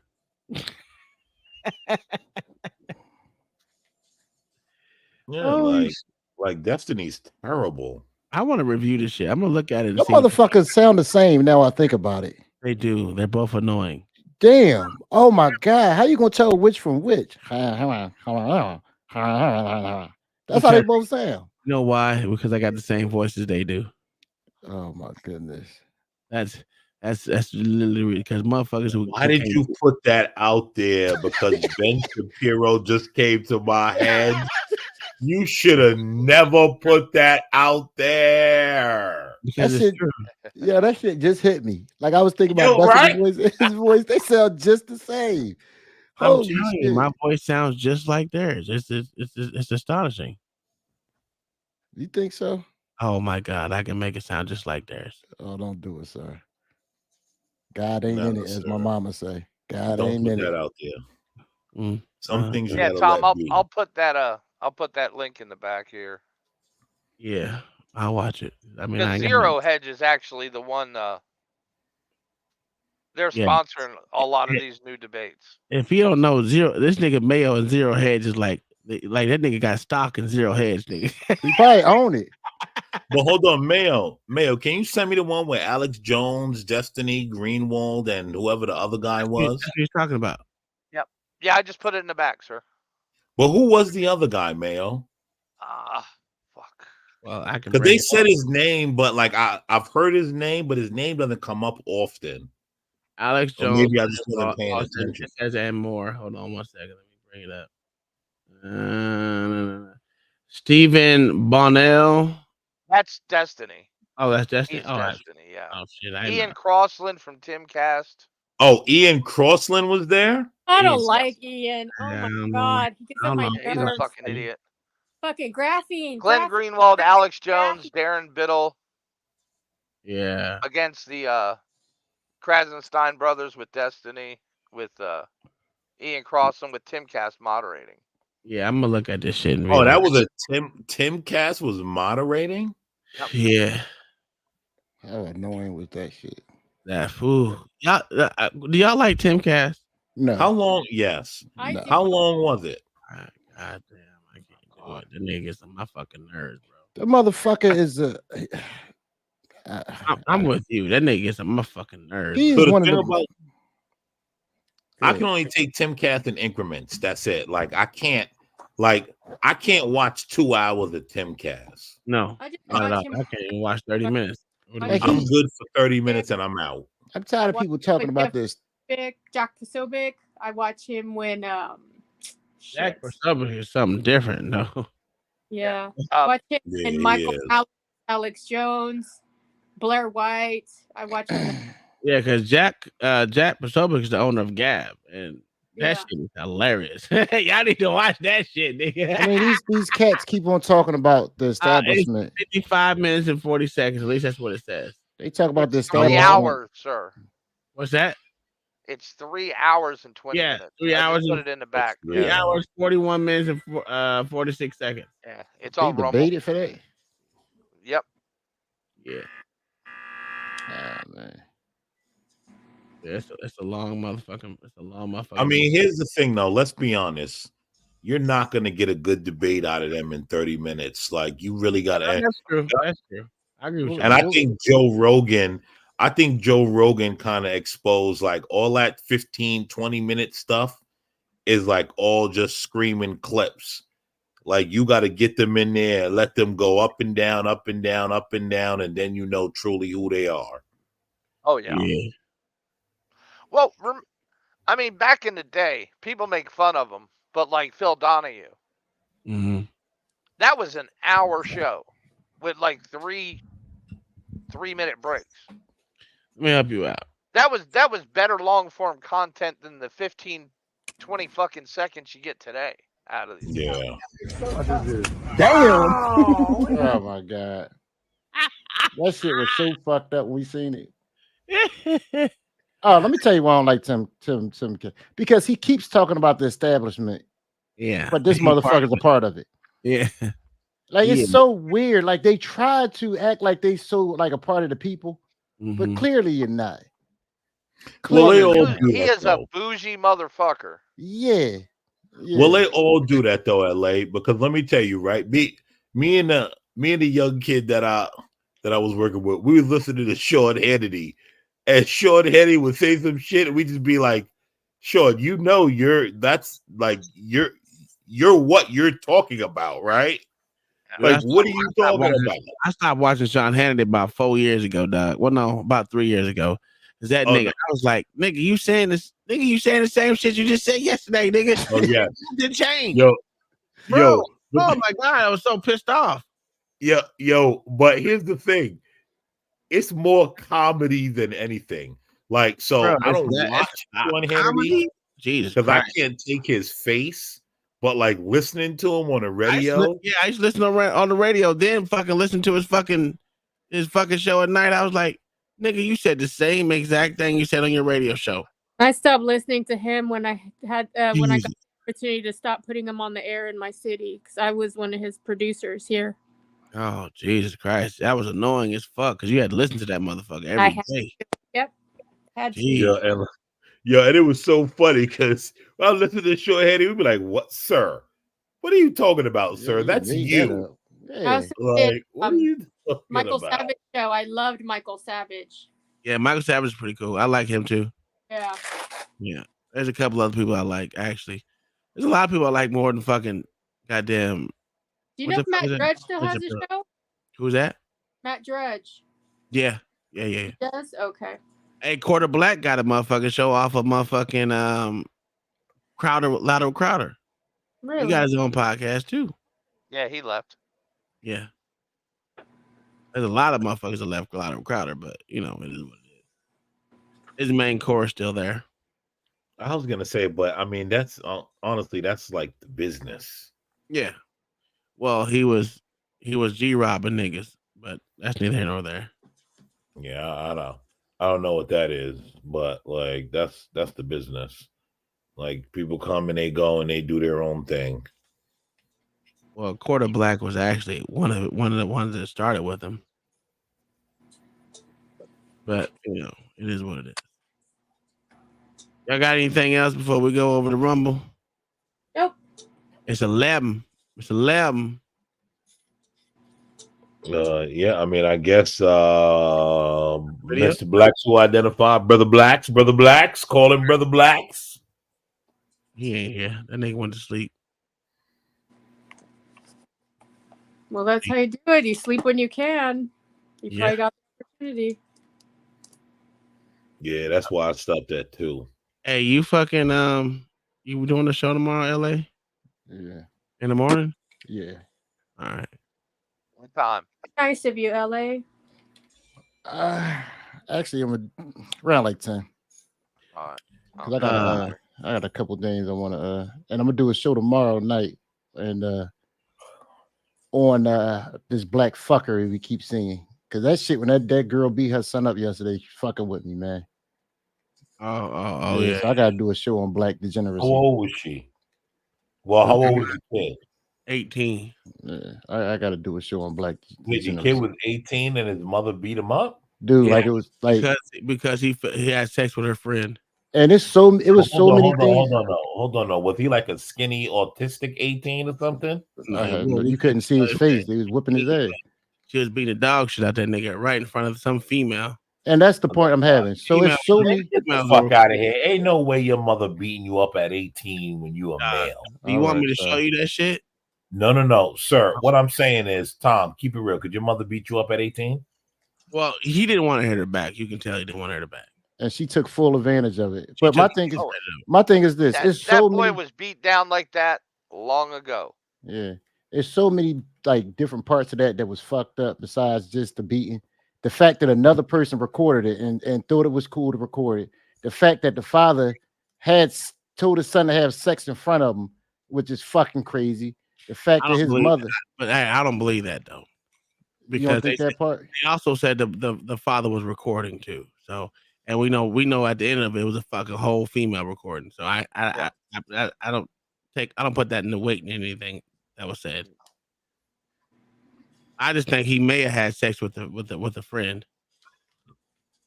But LA, you think a father would sit down and watch his son be beat down? I have seen. I mean, you see fathers who brag about letting their son have getting their son their first piece of ass. So I wouldn't doubt it. Ain't nothing wrong with that though. But you didn't answer my question. Yeah, I would believe it. I 100% would. Record a mother beating down his son. Yes, sir. Yeah. Wow, that's crazy. Yeah, I would. Yeah, I don't know. I don't know any man that would allow that. Not one in my life. Do I know any man that would allow that? That's because of who you choose to associate with. That's true too. That's true too. But nah, that shit was crazy though. Ain't no way in hell. See, me personally, my mom was like 5'3", 4, possibly, if that. At the age of 11, I was already way taller than her, and it didn't. Nothing she did really hurt me. I would fake cry just to motherfucking get her to stop hurting herself. Because it wasn't hurting me. Listen, I told you the last time my mother hit me, and I told her, "Look, this is a wrap." That's when my uncle stepped in and started punching me in the face, in a loving way. In a loving way. Yeah, you lovingly. My dad did that too. He lovingly punched me in the face too.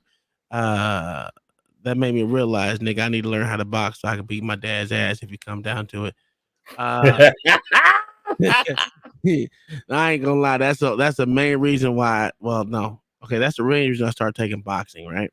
So I was already doing taekwondo, and I already had got my black belt at that. But I just thought my dad he just hit so fucking hard, bro. It's just ridiculous. But my dad was a wrestler, so he was always trying to take you down, and I had to learn how to defend that shit. So, and the best way to defend that is punch that nigga in his face repeatedly. So I took boxing for 4 years straight. Yeah, it was fun. Which my uncle never actually punched me in my face, but no, my dad punched me in my face. He punched me in my face because I kicked my nephew in the face, but it was an accident though. And my dad didn't give a fuck about accidents, nigga. It was nothing. So my dad, everything was planned out. Nothing was an accident. So, you know. Yeah, nah. My uncle never actually went for the face. Like he'll cave your chest in. He'll break your rib, but he ain't gonna punch you in your face. Well, the fact of the matter is, he went against his own rule of the house, which is putting in motherfucking face. We was allowed to hit each other, but never in the face. That nigga punched me square in my motherfucking jaw, and that's when I knew I could take a punch. Cause that nigga wailed on me, nigga. Bow. Ooh, nigga, wait a minute. This is real. This is real.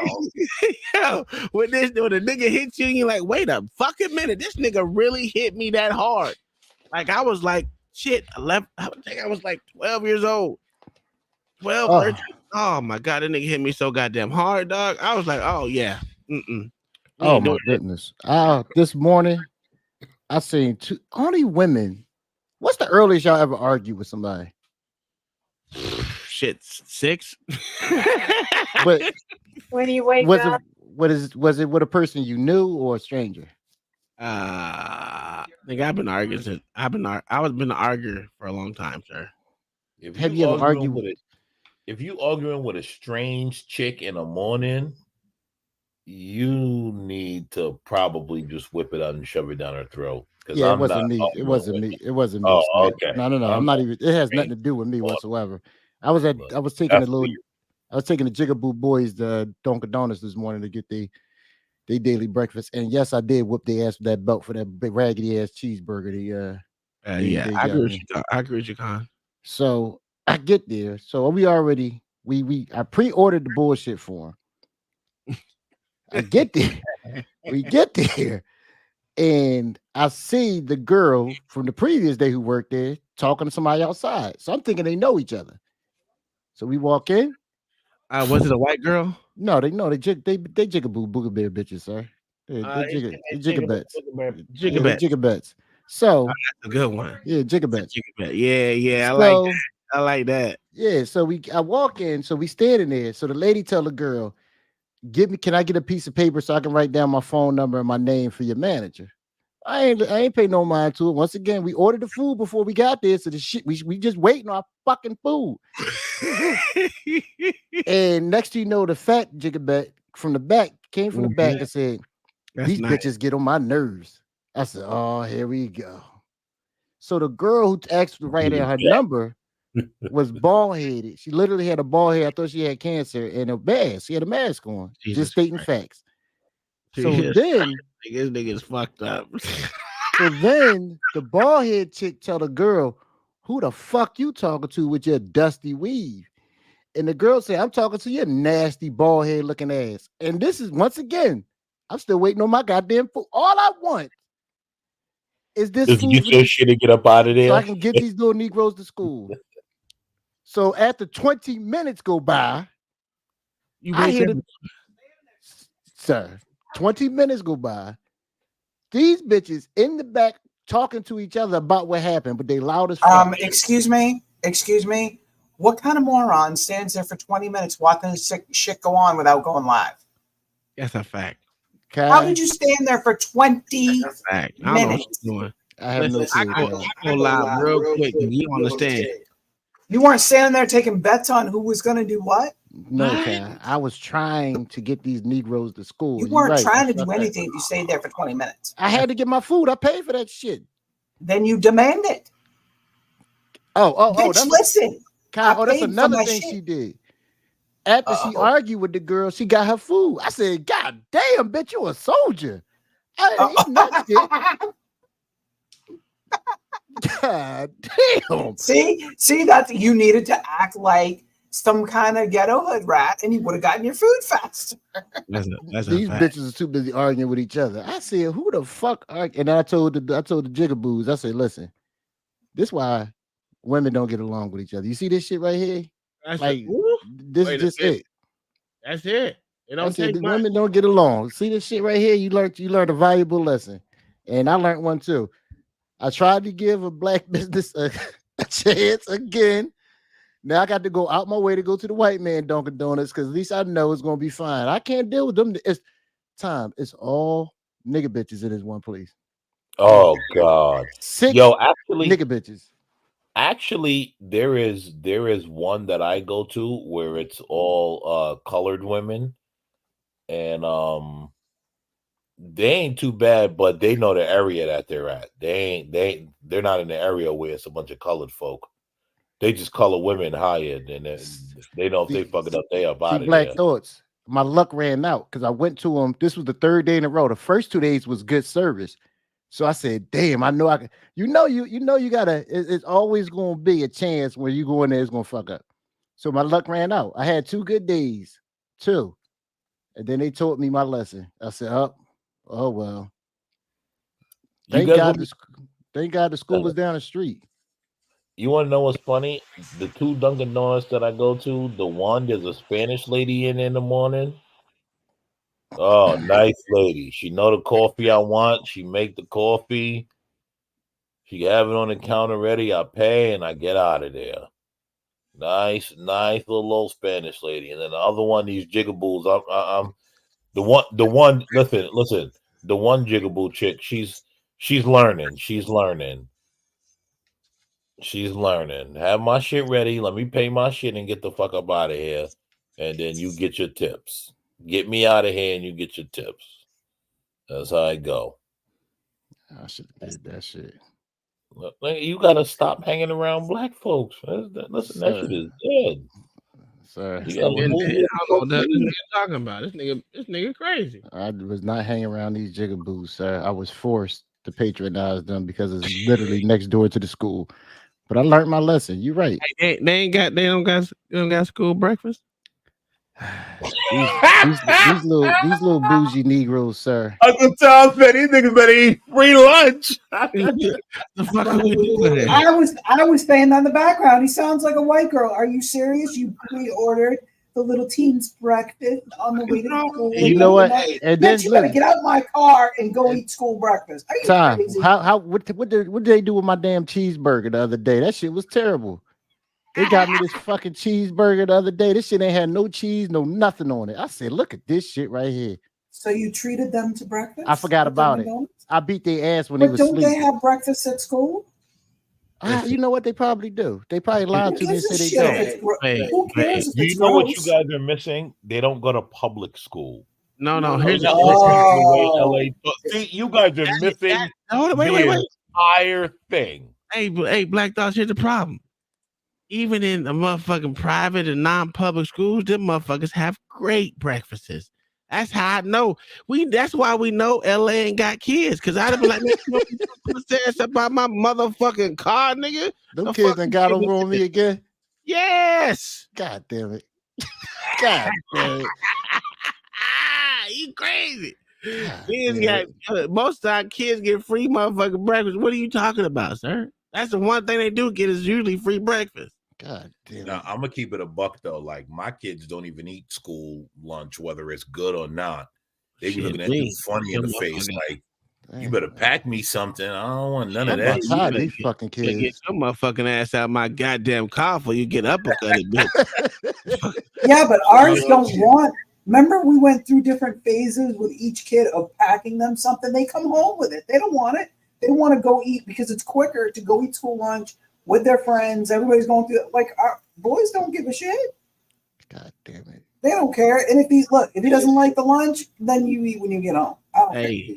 Hey, if they don't want to eat school breakfast, guess they gonna be hungry all goddamn day. Then well, you better eat cereal or something before you go to school. you better wait too much time, bitch. What the fuck are we doing here?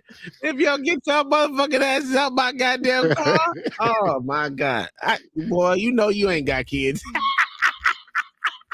Yeah, they got it on me again, man. His nigga said, I already paid for the food. Man, I spent $60 the last 2 days on on breakfast, man. Hell, $60. What is wrong with you? You talk about getting played, you know, what women do to men and all that. These teenage boys are. Oh, they play the shit out of me, guy. Yes, they did. I'm the simp for these idiots. Yep. Well, I'm the idiot. Tell them eat at school. All you gotta do is call the school front desk. Ask them. No, what you should do, and then see if they lie. The kids lie. Go to a school website. No, not even That'll that. give the menu. Not even that. Ask their motherfucking parents, do they take them to eat every night? No, they don't. I know they don't. That means them motherfuckers eat at school. Motherfuckers, stop playing with me. Get your punk ass out my goddamn car. What is you doing? What the fuck is you doing? You think this is a game, nigga? You think you get over on me, nigga? Oh, nah, get the fuck out. Matter of fact, don't even come over next week. Because y'all niggas trying to play me, dog. The fuck are we doing here? I already told my kids they be plotting on me and shit. Hey, nigga, y'all plotting on me, nigga. Yeah. Y'all motherfuckers thinking how y'all gonna spend my money. Fuck y'all niggas. I know they don't do that, but that's not the point. I be telling them that anyway, because I be thinking they do. Well, hold on. Your youngest child, because he ain't mine. Oh, hold on. That's your youngest. Who is the one that buys that boy shit? You. You're a liar. You know why? You know why? This is the reason. No, why. I don't know why. Tell me why.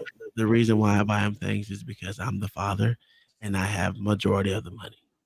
So so that's the reason? Yeah, that's the only reason. Oh, so don't say I did it, because I don't. Listen, I don't even like him, but you know what you do? Oh, you don't like him now? No, I never did. Never You're did. such a liar. It's a problem, right? What's the problem? You tell me the problem. You take on his debt, so I gotta do Shut this. the hell by bitch by. Yeah, look, you and them stupid ass debts that everybody misunderstands what you say, thinking I have to pay things to you in cash or some credit. That East means ass, not cash. Right, we knew that, Kai. We knew that. No, remember the night that somebody, I don't remember who it was like hell-bent. They were like, what? They really thought that you meant cash. And they were so confused. That's why I tell them, listen, go ask your mama if she's willing to take on your debt. It's so weird. No, it's not. So weird. It is weird. Man, listen, y'all better learn how to get these kids in order. If your mama ain't need nothing. If your mama ain't willing to take on your debt, you ain't getting it. That's how you do it.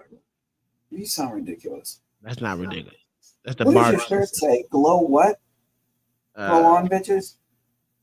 Glow with the Rainbow Crew? What does it say? We are different after dark. Oh, that's the trampoline put. All right. Yes. Yeah. Dude, that trampoline park is fun though. I ain't gonna lie. Did you put the link up or no? No. Woody Mac is usually up here. Well, That's why I was wondering. He didn't say he wanted to come up. He came up.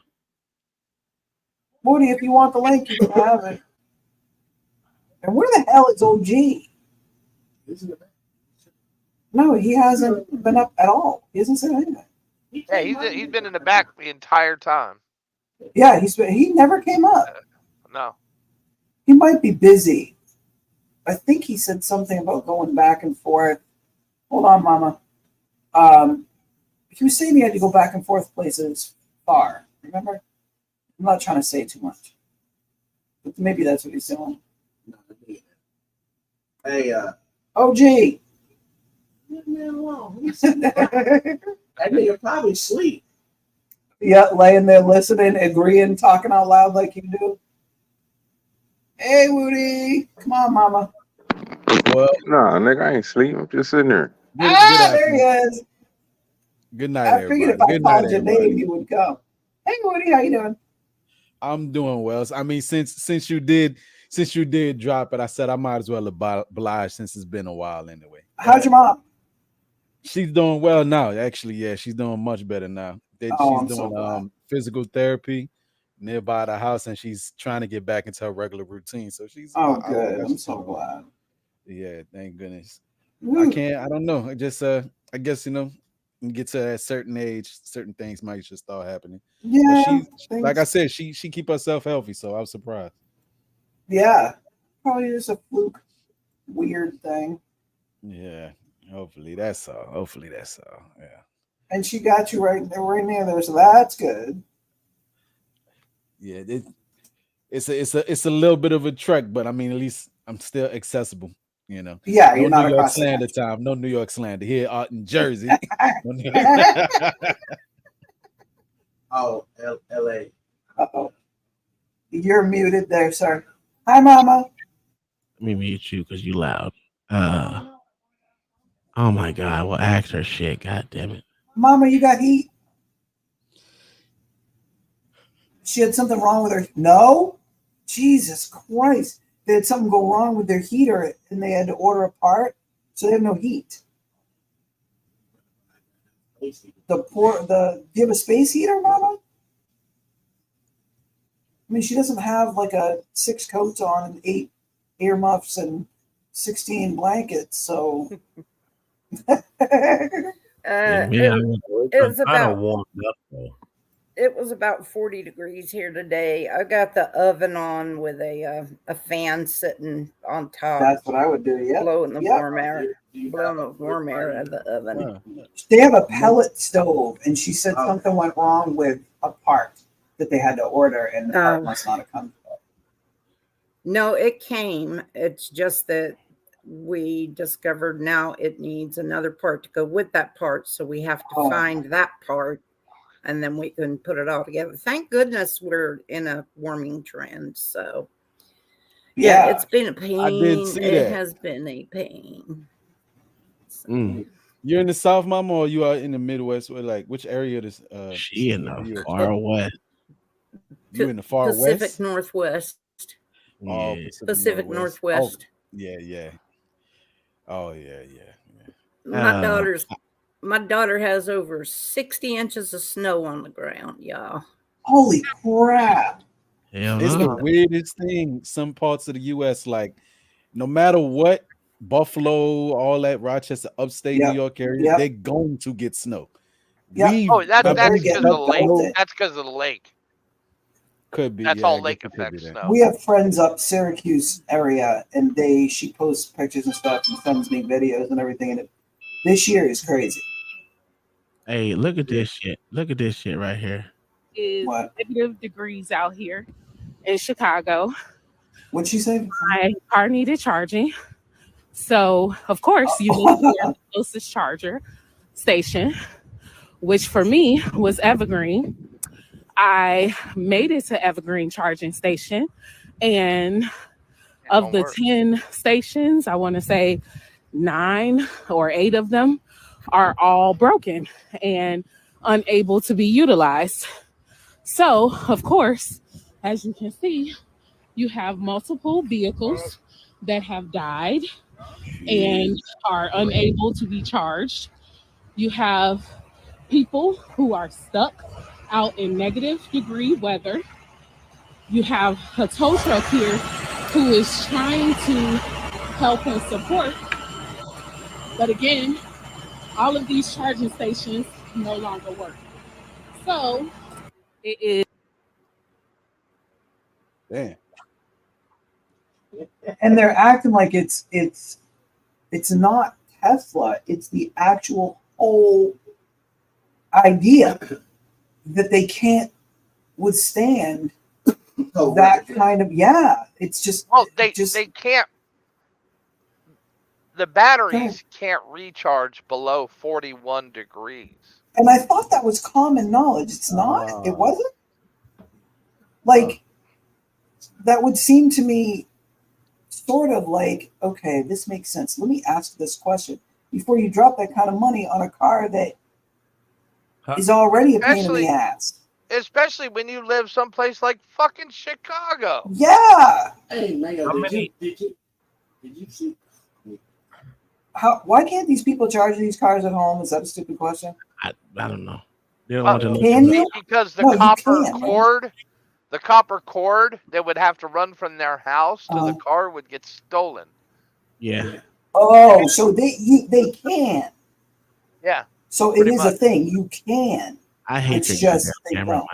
Hold on. I gotta give Mel some pushback. There's plenty of homes. There's plenty of homes with Tesla charging stations that copper cords don't get stolen, Mayo.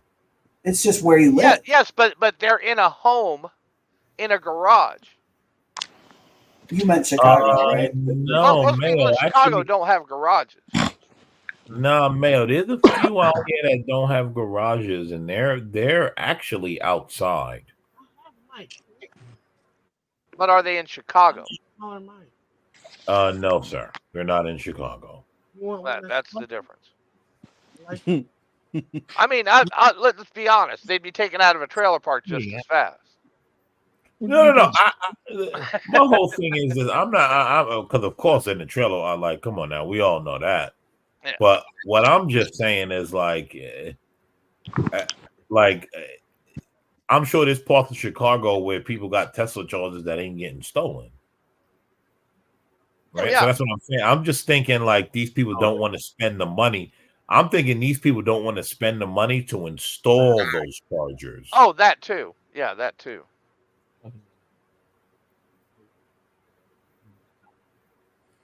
That's what this is. I think it's about 15,000 for a Tesla wall charger.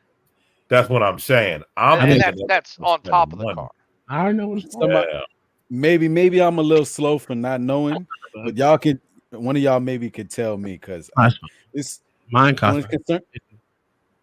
I got a buddy that buys like old Teslas and builds power walls out of them. Like there's a lot of people up here that they get a solar array and like he can also get them brand new from Tesla, but like he does like a lot of salvage stuff. He'll buy like I forget what it is, like the newest one, the P105 or P100, the big battery pack, and basically do his own version of the Tesla Powerwall.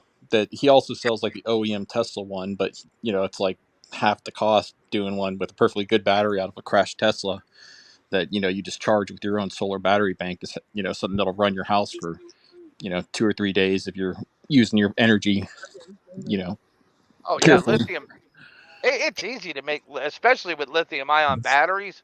But if you're going to do that, and the battery's going to be outside, you have to buy the batteries with the heating blankets in them. Well, you also got to think in some of these places, especially in Chicago and some of these Democrat hellholes, it's cold. Yeah, not only that it gets cold, but that they won't allow you to charge it. It's like you can't even sit idle in your fucking driveway and let your car heat up. I don't think they can charge their cars from like the one my buddy when he does the hookups. I'm not sure. I'd have to ask him. I don't know the specifics about it. But because like Elon Musk has it, so like you have to use his chargers. Like it actually connects to the internet and like checks on the charger. Because there's this black dude. He has a really good YouTube channel. I'm trying to think. It's Rich Rebuilds. Yeah. And he because he's ran into that issue before. He's redone like salvage title Teslas, and then when he goes to try to supercharge, it's weird. Some of them they'll regular charge, but when he tries to supercharge them, it doesn't work. Turned off. Yeah. Yep. Yeah. She said you got to have a special charge. I mean, you're saying all the right buzz. That's why I said that's why you don't buy electric cars at all. Yep. The Plaid's kind of cool. Have you heard of the alternative, the propane, changing your fuel car over to a propane gas? Yeah, but propane is real. I mean, I guess for an efficiency standpoint, you can have a lot of energy with propane, but it's very low performance because you look at like a propane engine, it's like a forklift engine. They're like 6.5 to 1 compression ratio. You're not going to have like they can change any car over to a propane any gas vehicles besides diesel can be changed over to propane. Well, Dodge even had for the Dodge V10 like 2500s, they had a factory option for a propane tank. They called it like Ford a range has it too. extender. I didn't know Ford had it. Yeah, Ford has it due for their F3 for the gas engine trucks. Yeah. I think it's the F350. The weird Yeah, thing but is even with they don't have for even with diesels, but propane, diesel performance guys will actually do propane. They'll do usually propane and nitrous at the same time for like the high horsepower, like drag racing diesel guys. Mm-hmm. And we got California trying to phase out gas-powered vehicles altogether. Fuck, California is a fucking fairy tale land. Like they're so full of shit. Thanks. I told you. Are you from there? Where you Born and raised. Where the rest? I was wondering, like when I was downstairs, like everybody on this stream is like I hear normal volume and everything, and there's one person that's like super loud, and I can hear it from downstairs. And of course, it's the girl from California. I have one of those voices. I used to be in radio, and all the booths are soundproof, and they could always still hear me through all the booths. So I've always been that way. I was a cheerleader for 10, 12 years of my life. So, yeah, I'm loud. All right. Hey, did you talk to your husband about y'all moving to Florida? Don't move. No, don't move here. No, we don't let people from California come here anymore. It's new they're law. mostly conservative, so we're good. No, I'm afraid that we are. You can be afraid. That's okay. Remember, they're California conservatives. Yeah, well, exactly. And that's like a New England Republican. Exactly. That's true. That's true. Go ahead, Yvette. Don't let these niggas discourage you. We haven't gone into depth with it. He says it's still a very hard sale, but I got to keep trying. Okay. Well, I tried. Yeah. I'm trying. I know. Just tell him to send me his resume. If I can get him a job, I'm telling you, we need 5 motherfuckers in my area right now, and he will not be the bottom of the barrel. What's starting in the door? Shit. It depends. Depends on how many years you got in service doing that. And you got a degree, so that's good. So it probably no less than shit, I was 65 maybe. But the price the difference in price living cost is different. That's true. You know what I'm saying? So we not pay like taxes California. everything, literally. Yeah. Well, so also though, being that he's coming from California, which California and New York is considered like the places where they kind of set standards, he'll probably get a little bit more. I mean, at least that's how it is in New York. That's like when you come from New York and you move down south, like you're like everything's considered the elite, and so that doesn't happen out here, sir. That doesn't work with NASA. That doesn't work. Well, one thing that does work in Florida, though, is no state income tax. That's a fact. Yeah. I'm trying to And your sell- insurance. Yes, sir. The insurance. I'm The trying- insurance for Yvette would be phenomenal. And I need a lot of insurance always. That's what I mean. Your insurance would be phenomenal. Your coverage. Yeah. But no, that's what that's it. If you listen, I told you it wouldn't hurt for him to just send me his resume. I mean, we gotta pay for a transplant. We're trying to buy a kid. I mean, that shit adds up. You're trying to purchase a child. Hey, you want one of mine? You can have which one you want. I'm sorry. I wanted to start with a baby. So I could brainwash them as they grow up. Fuck. Sorry. Yvette, you could get one of them creepy ones. You know the ones. What is that shit called? I hate those. The first word "creepy" just said no. You know what I'm talking about? No. Those babies that people have made and they look like a real baby. Oh, like Princess Cammy. I don't know, but they're creepy. Yeah, and their eyes move and blink. Panels and yeah, it's like it looks real. No, listen. Like, What you need to do, you need to go to San Diego. Is San Diego closer to the border? I think it's San Diego. No, I don't want a Mexican kid though. Go get your little Mexican baby. I don't want a Mexican. No, baby. she wants a little Asian baby. They're so cute. Get you a Cuban. Get you a You can cute. get one of them on the border too. It's That's not what I'm just saying. Yeah, Asians you on get the they had border. Asians down there too. She Ideally, wants a real Asian. Well, they're Chinese. Though ideally, that's like low quality Asian. You know, you're gonna have to ideally, go. I want a Mexican baby. I'm sorry, you don't realize how funny that sounded to me, but I don't want a Mexican baby. Baby. That was pretty funny. No. Who are you, tyranny? She got a Mexican. She got two of them motherfuckers. I married an Asian for a reason. Yeah. I would have Oh my married a gosh, and Mexican if Asian babies are so cute. Oh my God. Do you want an They Asian? are so. No, I don't want any babies, but Okay. I already did that, and I'm. We did have an Chinese baby. He did look Asian. You bet if you saw that little boy when he was a baby, you would swear that his daddy was Asian. He looked like his daddy then. But he looked like an angry old Chinese man. That's the way it's so that's what it was. That's what did it. Tom looked like he was going to give you a slanted eye baby. He said it might be a chance. There might be a chance. I know, and it's so funny because he kind of looks the same now. Like he makes that angry Asian guy face. Angry old man. You get out of my store right now. You get out of my store.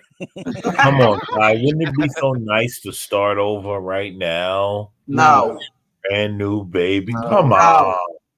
Are you crazy? All the Your youngest is in like bags and his all that- mid-teens, right? Like Yeah, he's 14. Yeah, he's 14. See, it's one thing, like, that's awesome, Kai. You're able to bring them up and all that, but I mean, I'm starting scratch.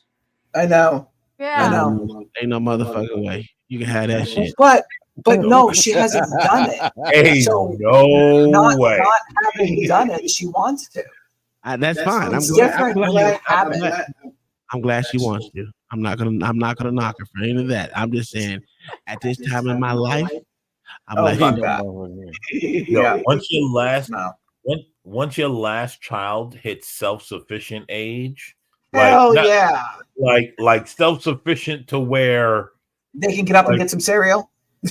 yeah, exactly. Like they're just capable of doing that themselves and like use the bathroom, wipe themselves. Yes. There Yep. ain't no looking back. They're not dying in the bathroom. You know, Yeah. there's nothing. There's not. Oh man, you're They're not not worried going to about them drown in running the out. tub. Yeah. My mom was a exactly, horrible cook. I like- was self-sufficient by like age 8 because like I realized that her Bragging food like a sucked. motherfucker. What'd you say? No, my mom was a horrible cook, so I was like, I made my own food from a young age. Like so See, in there that you go. regard. That's Uncle Tom too. If his dad didn't cook, look. Hey, I didn't eat. I ain't gonna lie to you. I didn't eat a lot of that. There's a lot of days I went without eating. Or I stole food Well, you from my don't look friend. like that now. What is You don't that? do that now. I got a white woman. If I miss a meal, she about to get her ass beat. Really? Dude, say that shit. Nobody believes you. Why did you even bother to say it? I'm beating white woman's ass. Is that me that's making the echo, or is somebody else echoing? No, that's It's me. probably me because we're in the same. Oh, okay. There you go. You gotta shut up. Just to be clear, sir, that's not exclusive to white women. That's all women, sir. I know. Just to be clear. Yeah, baby. No, it's okay. You can talk. No, I'm not a big fan. Oh, okay. He's gonna look for a. I need to use a regular mic. That's what the problem is.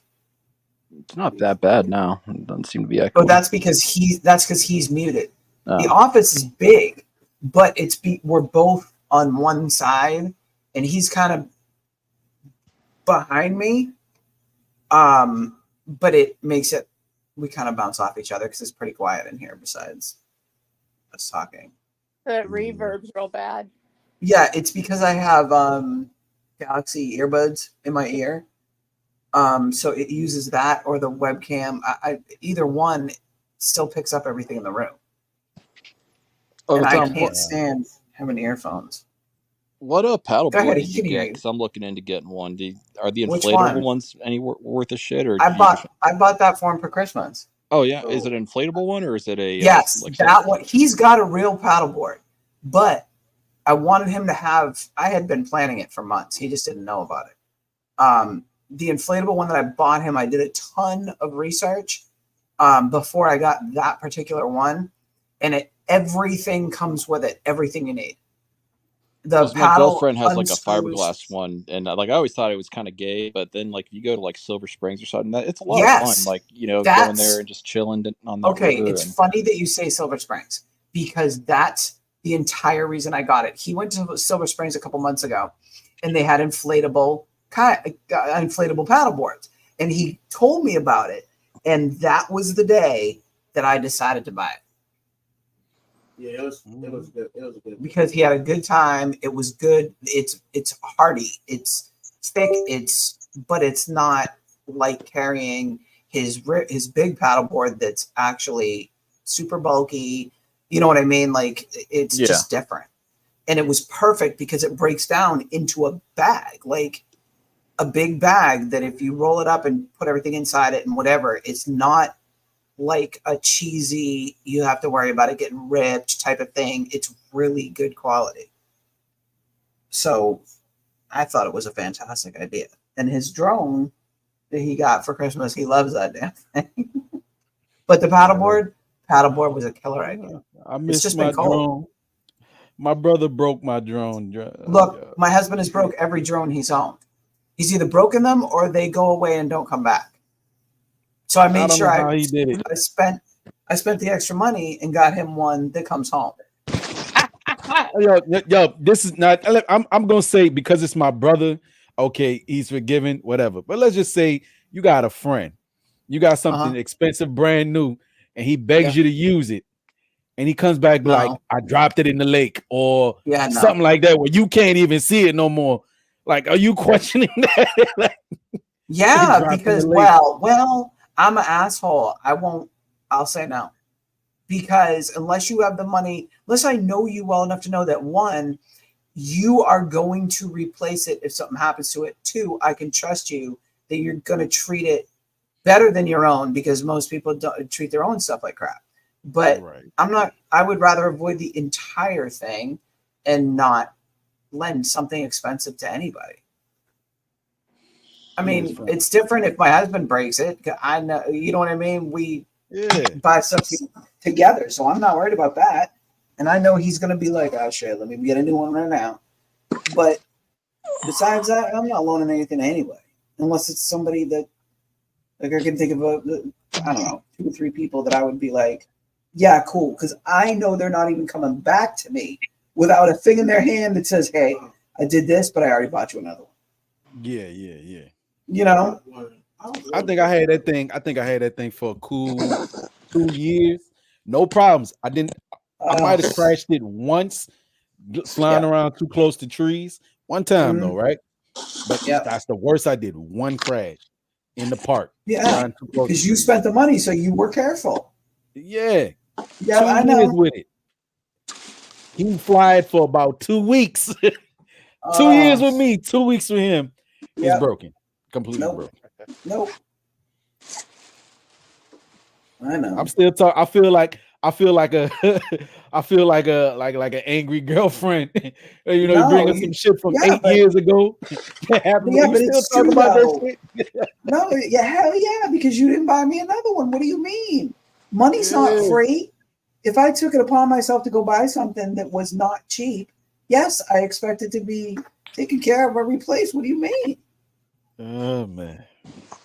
Hey, Corn Pop, have you camped at Silver Springs ever? Oh yeah.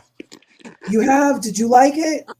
I mean, it wasn't bad. I mean, we just did one night. We didn't do a couple days. We just kind of camped. I got like a air mattress I put in the back of my truck and like a tent that goes in the back of the truck. And because we did during the summer, and we'll I can keep my truck running and open the back window. Yeah. So you sort of have AC in the tent, but he did white people camping. That's white people camping. I have a 37-foot pull behind camper too, but cool. That's like what I live in on my property up north right now because I'm building a house. But okay. So that's what ours is a little bit shorter, but that's what we have. And I was thinking Silver Springs would be fun for us to go do.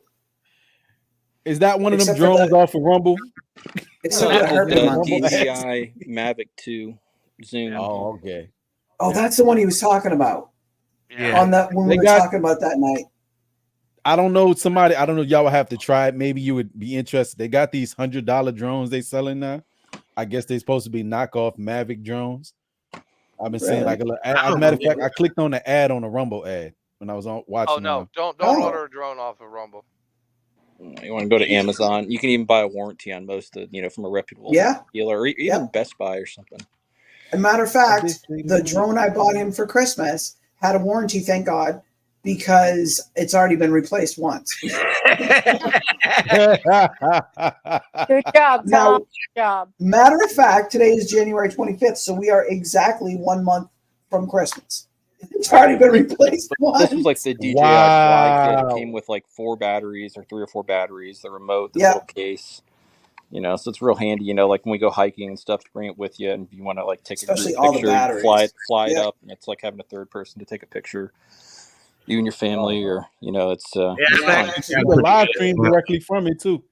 You can live stream directly from it too. It has a chase mode and stuff. Like I've tried to have it chase me on my 4-wheeler and stuff, or on my side by side, and that kind of works. Like, well, the main reason I bought it for initially was to do like boat ads, because that's like I sell a lot of boats, but and it works pretty good for that. You just can't. I thought initially I'd be able to do like high, it goes 40-something miles an hour, so I'll be able to get like, on a plane, good like footage, shots, but it just doesn't work out in reality, because you're using so much power. Even if with like a 20-minute flight time, by the time you get it in the air, you fly it, you want to have a buffer safe zone to be able to get it back landing in the boat and stuff. It works great for stationary shots, but they have like more specifically made ones for like running shots, which isn't a huge deal for me, but that's just something that if you're ever thinking about doing it for like a chase cam, you have to step up a much more expensive drone.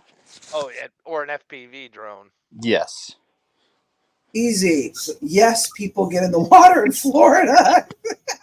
They even make a little kit that clamps on here that has like these pool noodle things for landing in the water, and it has just enough flotation that you can set it down the water. It's light. They literally look like a cut up piece of pool noodle thing.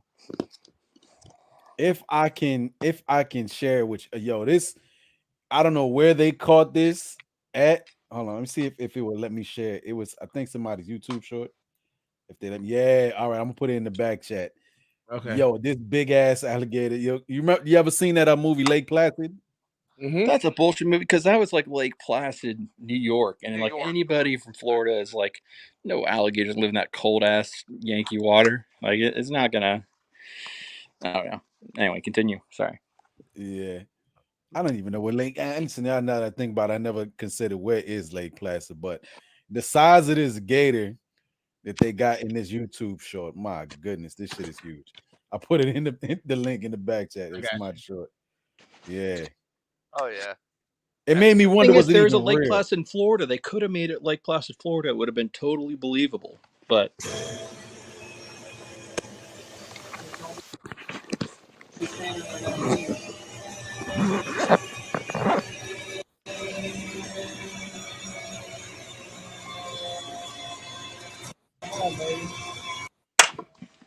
That's a big bitch. Full-size man can fit in his belly.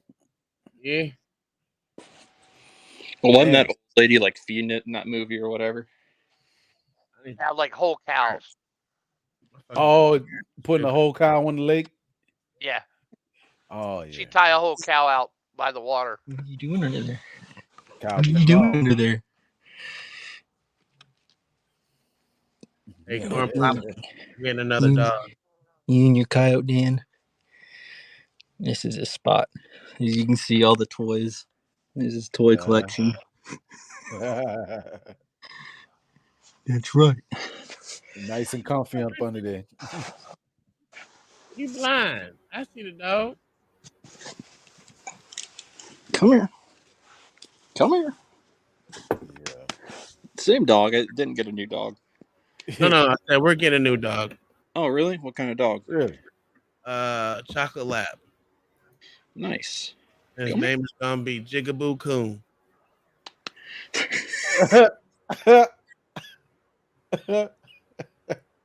Excuse you. You can burp in the camera. It's not very polite. We say? Oh, Lord. I came right up and burped in the camera. Come here. Listen, his name's gonna be Jigaboo Kun. It doesn't matter, woman. You don't have to like it. I could have made named him nigga or Nigga. Yeah, but she's not going to go look for it when it gets lost, Tom. Yeah, how you expect Kai to call him? Yeah, Kai can't call the dog when he in public no. though. And notice, I'm the one that brings them all to the vet and everything else. You can call him Nicky. Oh, that'd be a fun that'd be a fun vet visit. See, we could have saved with the gun names, but no. Oh yeah, especially when the vet come in calling the dog's name too. I'm looking for a nigga. and a chocolate lab stands up. Yes, because he's brown, not black.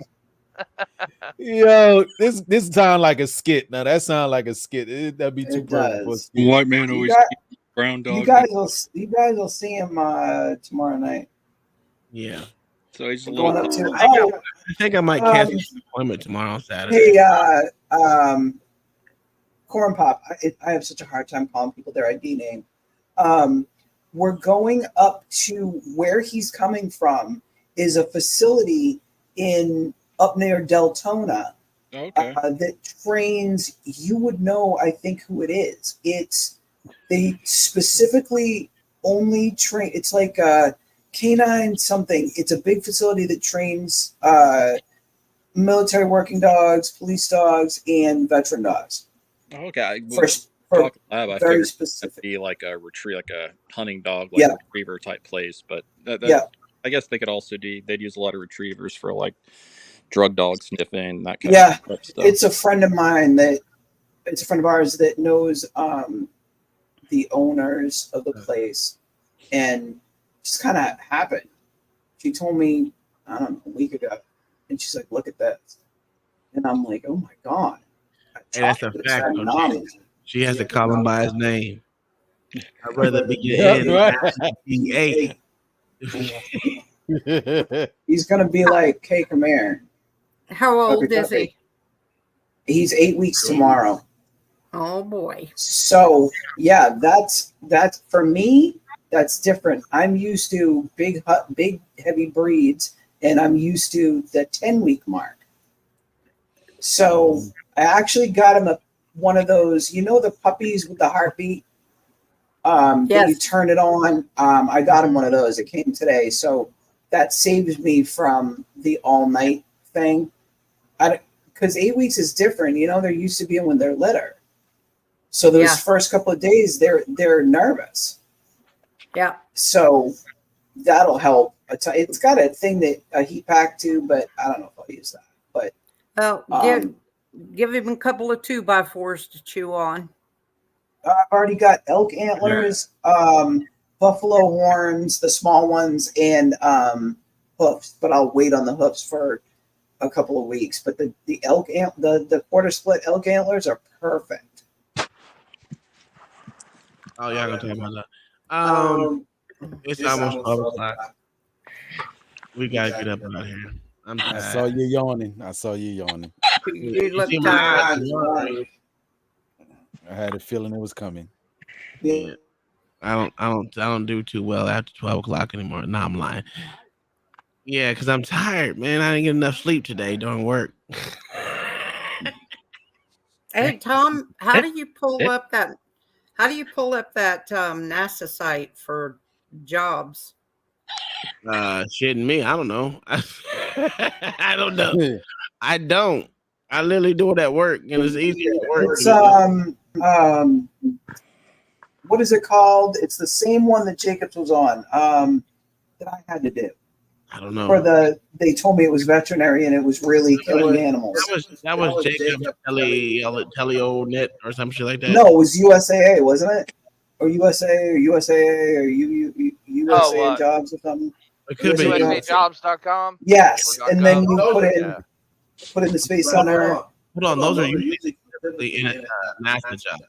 If you're trying to get in a contract, which is mostly NASA is ran by contracts. Jesus Christ. Oh yeah. Sorry. Yeah, NASA is really ran by majority contracts. So most of to get on NASA is like pulling fucking teeth. You got to know someone to know someone to know someone that wants you. Yeah. And you got to be specific. They got it's really specific, as they only hire internally. I swear they do, because But that's neither here nor there. But like I said, most of NASA is ran by Boeing, Jacobs. There's a lot of other offsets of fucking new fucking companies, upcoming companies that's out there. But I mean, they all pay decently considering where you're at. I mean, Florida's not a high price fucking a high cost of living place. I mean, it's getting more expensive as a day, but it's just not as bad. I can give you my company, which is Jacobs. There's Jacobs. There is Nautilus. There's Boeing. There's what is that? What's the other one? SpaceX. It depends on Blue Origin. All depends on what you listen. If you want to be SpaceX, they launch every day. Damn near every other day they launching something at SpaceX. So that means you're always working, and you're working to a deadline, and that deadline is within a week. No, I was just thinking about my son-in-law just passing on the I have no information. problem. Yeah, Passing information on to him, because he's mechanical engineer, and I'm saying he U.S. citizen though.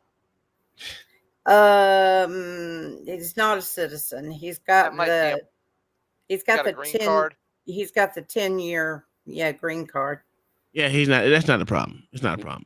But Tom, I'm wondering about the security clearance. No, it won't need a security clearance. I promise you. Not here. Not.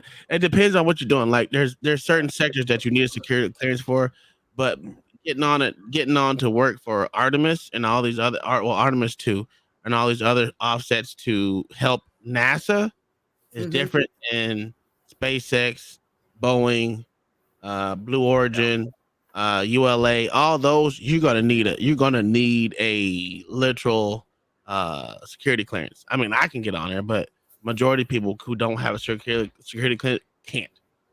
So, even still getting to one of these offshoot, and you saying the engineers, they hiring them motherfuckers by the dozen. Them motherfuckers hiring them left and right because there's so many people leaving because they can go to Blue Origin or SpaceX. Sure, you're gonna make more money, but they're gonna work your ass to death. Yeah. The difference. If he's young enough that he wants to work to death, SpaceX is where to go. SpaceX and Blue Origin is where to go.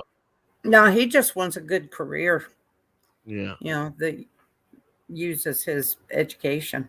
Yeah, and that's what I wanted. So that's why I went. I mean, I was trying to look for those type of jobs when as soon as I got out the military, but that was hard fought. I mean, I had interview after interview, and it's in between me and someone that's fresh out of college, and it's usually the ones that's fresh out of college because they ain't got to pay them as much. Right. Yeah. So you run into that too, and that's the problem with that is that they will pick someone that's fresh out of college before they'll pick you, considering how many years you got of service. But I mean, the mechanical engineers, they want them bad. I'm telling you, they want them bad. Just like I was telling Yvette.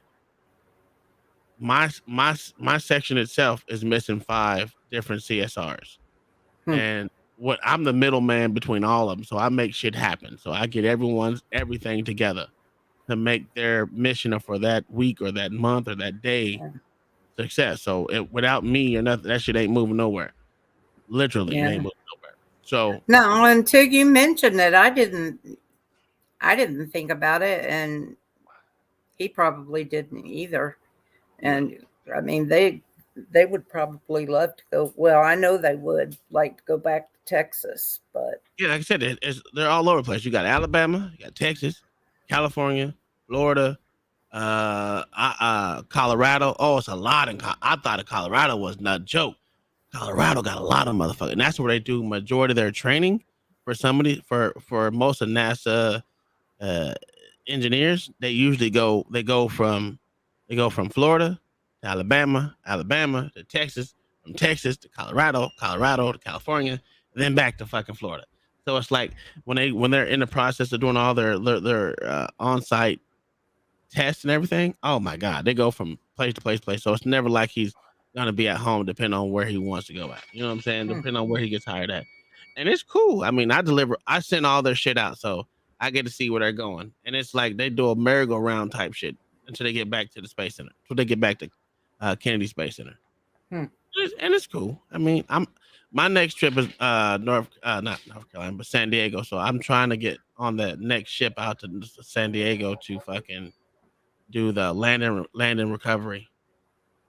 Matter of fact, I got to make their shirts here coming up pretty soon. So they do all the stuff from out of California that go up in the air and they drop in the ocean. They go pick it up, and it's a good experience to do. I'm next on rotation. They already asked me, and I'm like, yeah, it depends. Yeah, I don't know. Yeah. It depends on which part of the time of this year it is. A damn show not going in the frigid cold. I ain't say that right now. That ain't Smart gonna happen. man. Smart man. Because you're on the boat. You're on the boat majority of the time. The good thing about being on the boat, you get all the good waves, and you can bring your surfboard. And I'm definitely bringing my surfboard. Definitely. Yeah, my husband's brother told him to apply at the oil refinery where he worked at in California, but they don't want to live in California. Yeah, but it's big money. Yeah. How far is California away from y'all? What, 3 or 4 hours? Maybe 5? From us, it's 8 hours, 8 to 10 hours, depending on where you're going to. Where you're going. Yeah. East Texas is full of refineries too. Yeah, Texas is. Florida has off the coast drilling, so. But I think they're stopping that. They wasn't liking that. I don't know. What is it? What is it called? What is it called again? Flacking, whatever the fuck it's called. Fracking. Yeah, fracking. It was something. I'm tired. Yeah, so they have that fracking on offside of Florida, but a lot of people don't like that. They especially don't want to be like Louisiana with that oil spills all the time. So I know that. Yeah. A lot of people are against that, even though Florida's not a big oil. It's mostly water in this bitch. This motherfucker stays 99% water. Right? Those oil spills or something. I'll tell you that. Do you remember the Exxon Valdez spill? Oh yeah. There's still oil in those rocks and stuff up there along that beach. From that spill, and that was what 35, 40 years ago that happened. Yeah, that's crazy. It's still there. Shannon, we didn't get no puppy yet. Okay. All right, whatever. Yeah, I gotta get up at it. I'm about to fall asleep. I ain't gonna lie to you. This day I'm really tired. You look tired. Yeah. All right. Everybody, y'all be good. See y'all later. All right, Woody. Man, have a good night. Tomorrow night. Yeah. Okay, go. Tomorrow night's LA. He's gonna do a morning show. He said 10-ish. Other than that, he got locker room talk at usually around 8:15 or 8:30 or 8:05, whatever time he decides to start it. Yeah, whatever time it starts show. I'm probably gonna be late. I'm probably gonna be here Saturday. I ain't gonna lie. I might just cancel it, but I know, I'm not supposed to, but I might. Other than that, I ain't got nothing else for you guys. We're gonna have fun tomorrow. LA, you gonna do Kingdom's movie tomorrow night? That nigga ain't here. He gone. Yeah, I'm still here. I was on the phone. Yeah, it's a movie I got picked for us. I got her movie down already. I know. I got my own movie I want to watch too. So it's not everything's about Mama. No. It's not Mama. It was Kingdom Minded. I got Kingdom Minded. It's Colorado, Cold Mountain. Cold Mountain. Cold Mountain. Yeah, I got that. And then I got other movies too. Saturday's supposed to be mine, but whatever.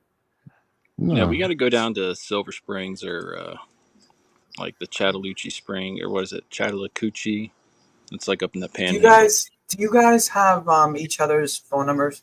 Yeah, I got Uncle Tom's phone number. Okay. Uncle Tom's phone number. I got Black Suit. Yeah, I got I'm in connection with several of you fellas. Yeah. Because we can set something up. We'll go to meet up at Silver Springs or something. I need to move this trailer, so it needs to go. Yeah, we need to. It needs to be used. We've been saying it for weeks. I got a truck. Like, you just need a No, truck no, to no, move it? 'Cause I just... no. We need move it, like use it. Yeah. Oh, okay. Oh yeah, it's I in the forgot. pole barn. Tom was telling me about it. You guys have a camper too. I forgot about that. Mm-hmm. Yeah, I'm just living in mine like white trash. Like, you guys actually have it for like recreation. We're white trash too. Don't worry about it. I've always been white trash. No, my oldest son is really white trash. I'm just secondary white trash. Like, secondhand white trash. I'm on the top of the trash can. You know what I'm saying? Just floating in the wind. The rest of them, they're at the bottom because they poor. You know, at least I got a little money. All right, y'all. We're gonna end this YouTube, but if y'all want to stay in the back and conversate, you know how it goes. I'll holler at y'all. We're gonna end this today. Peace. Later.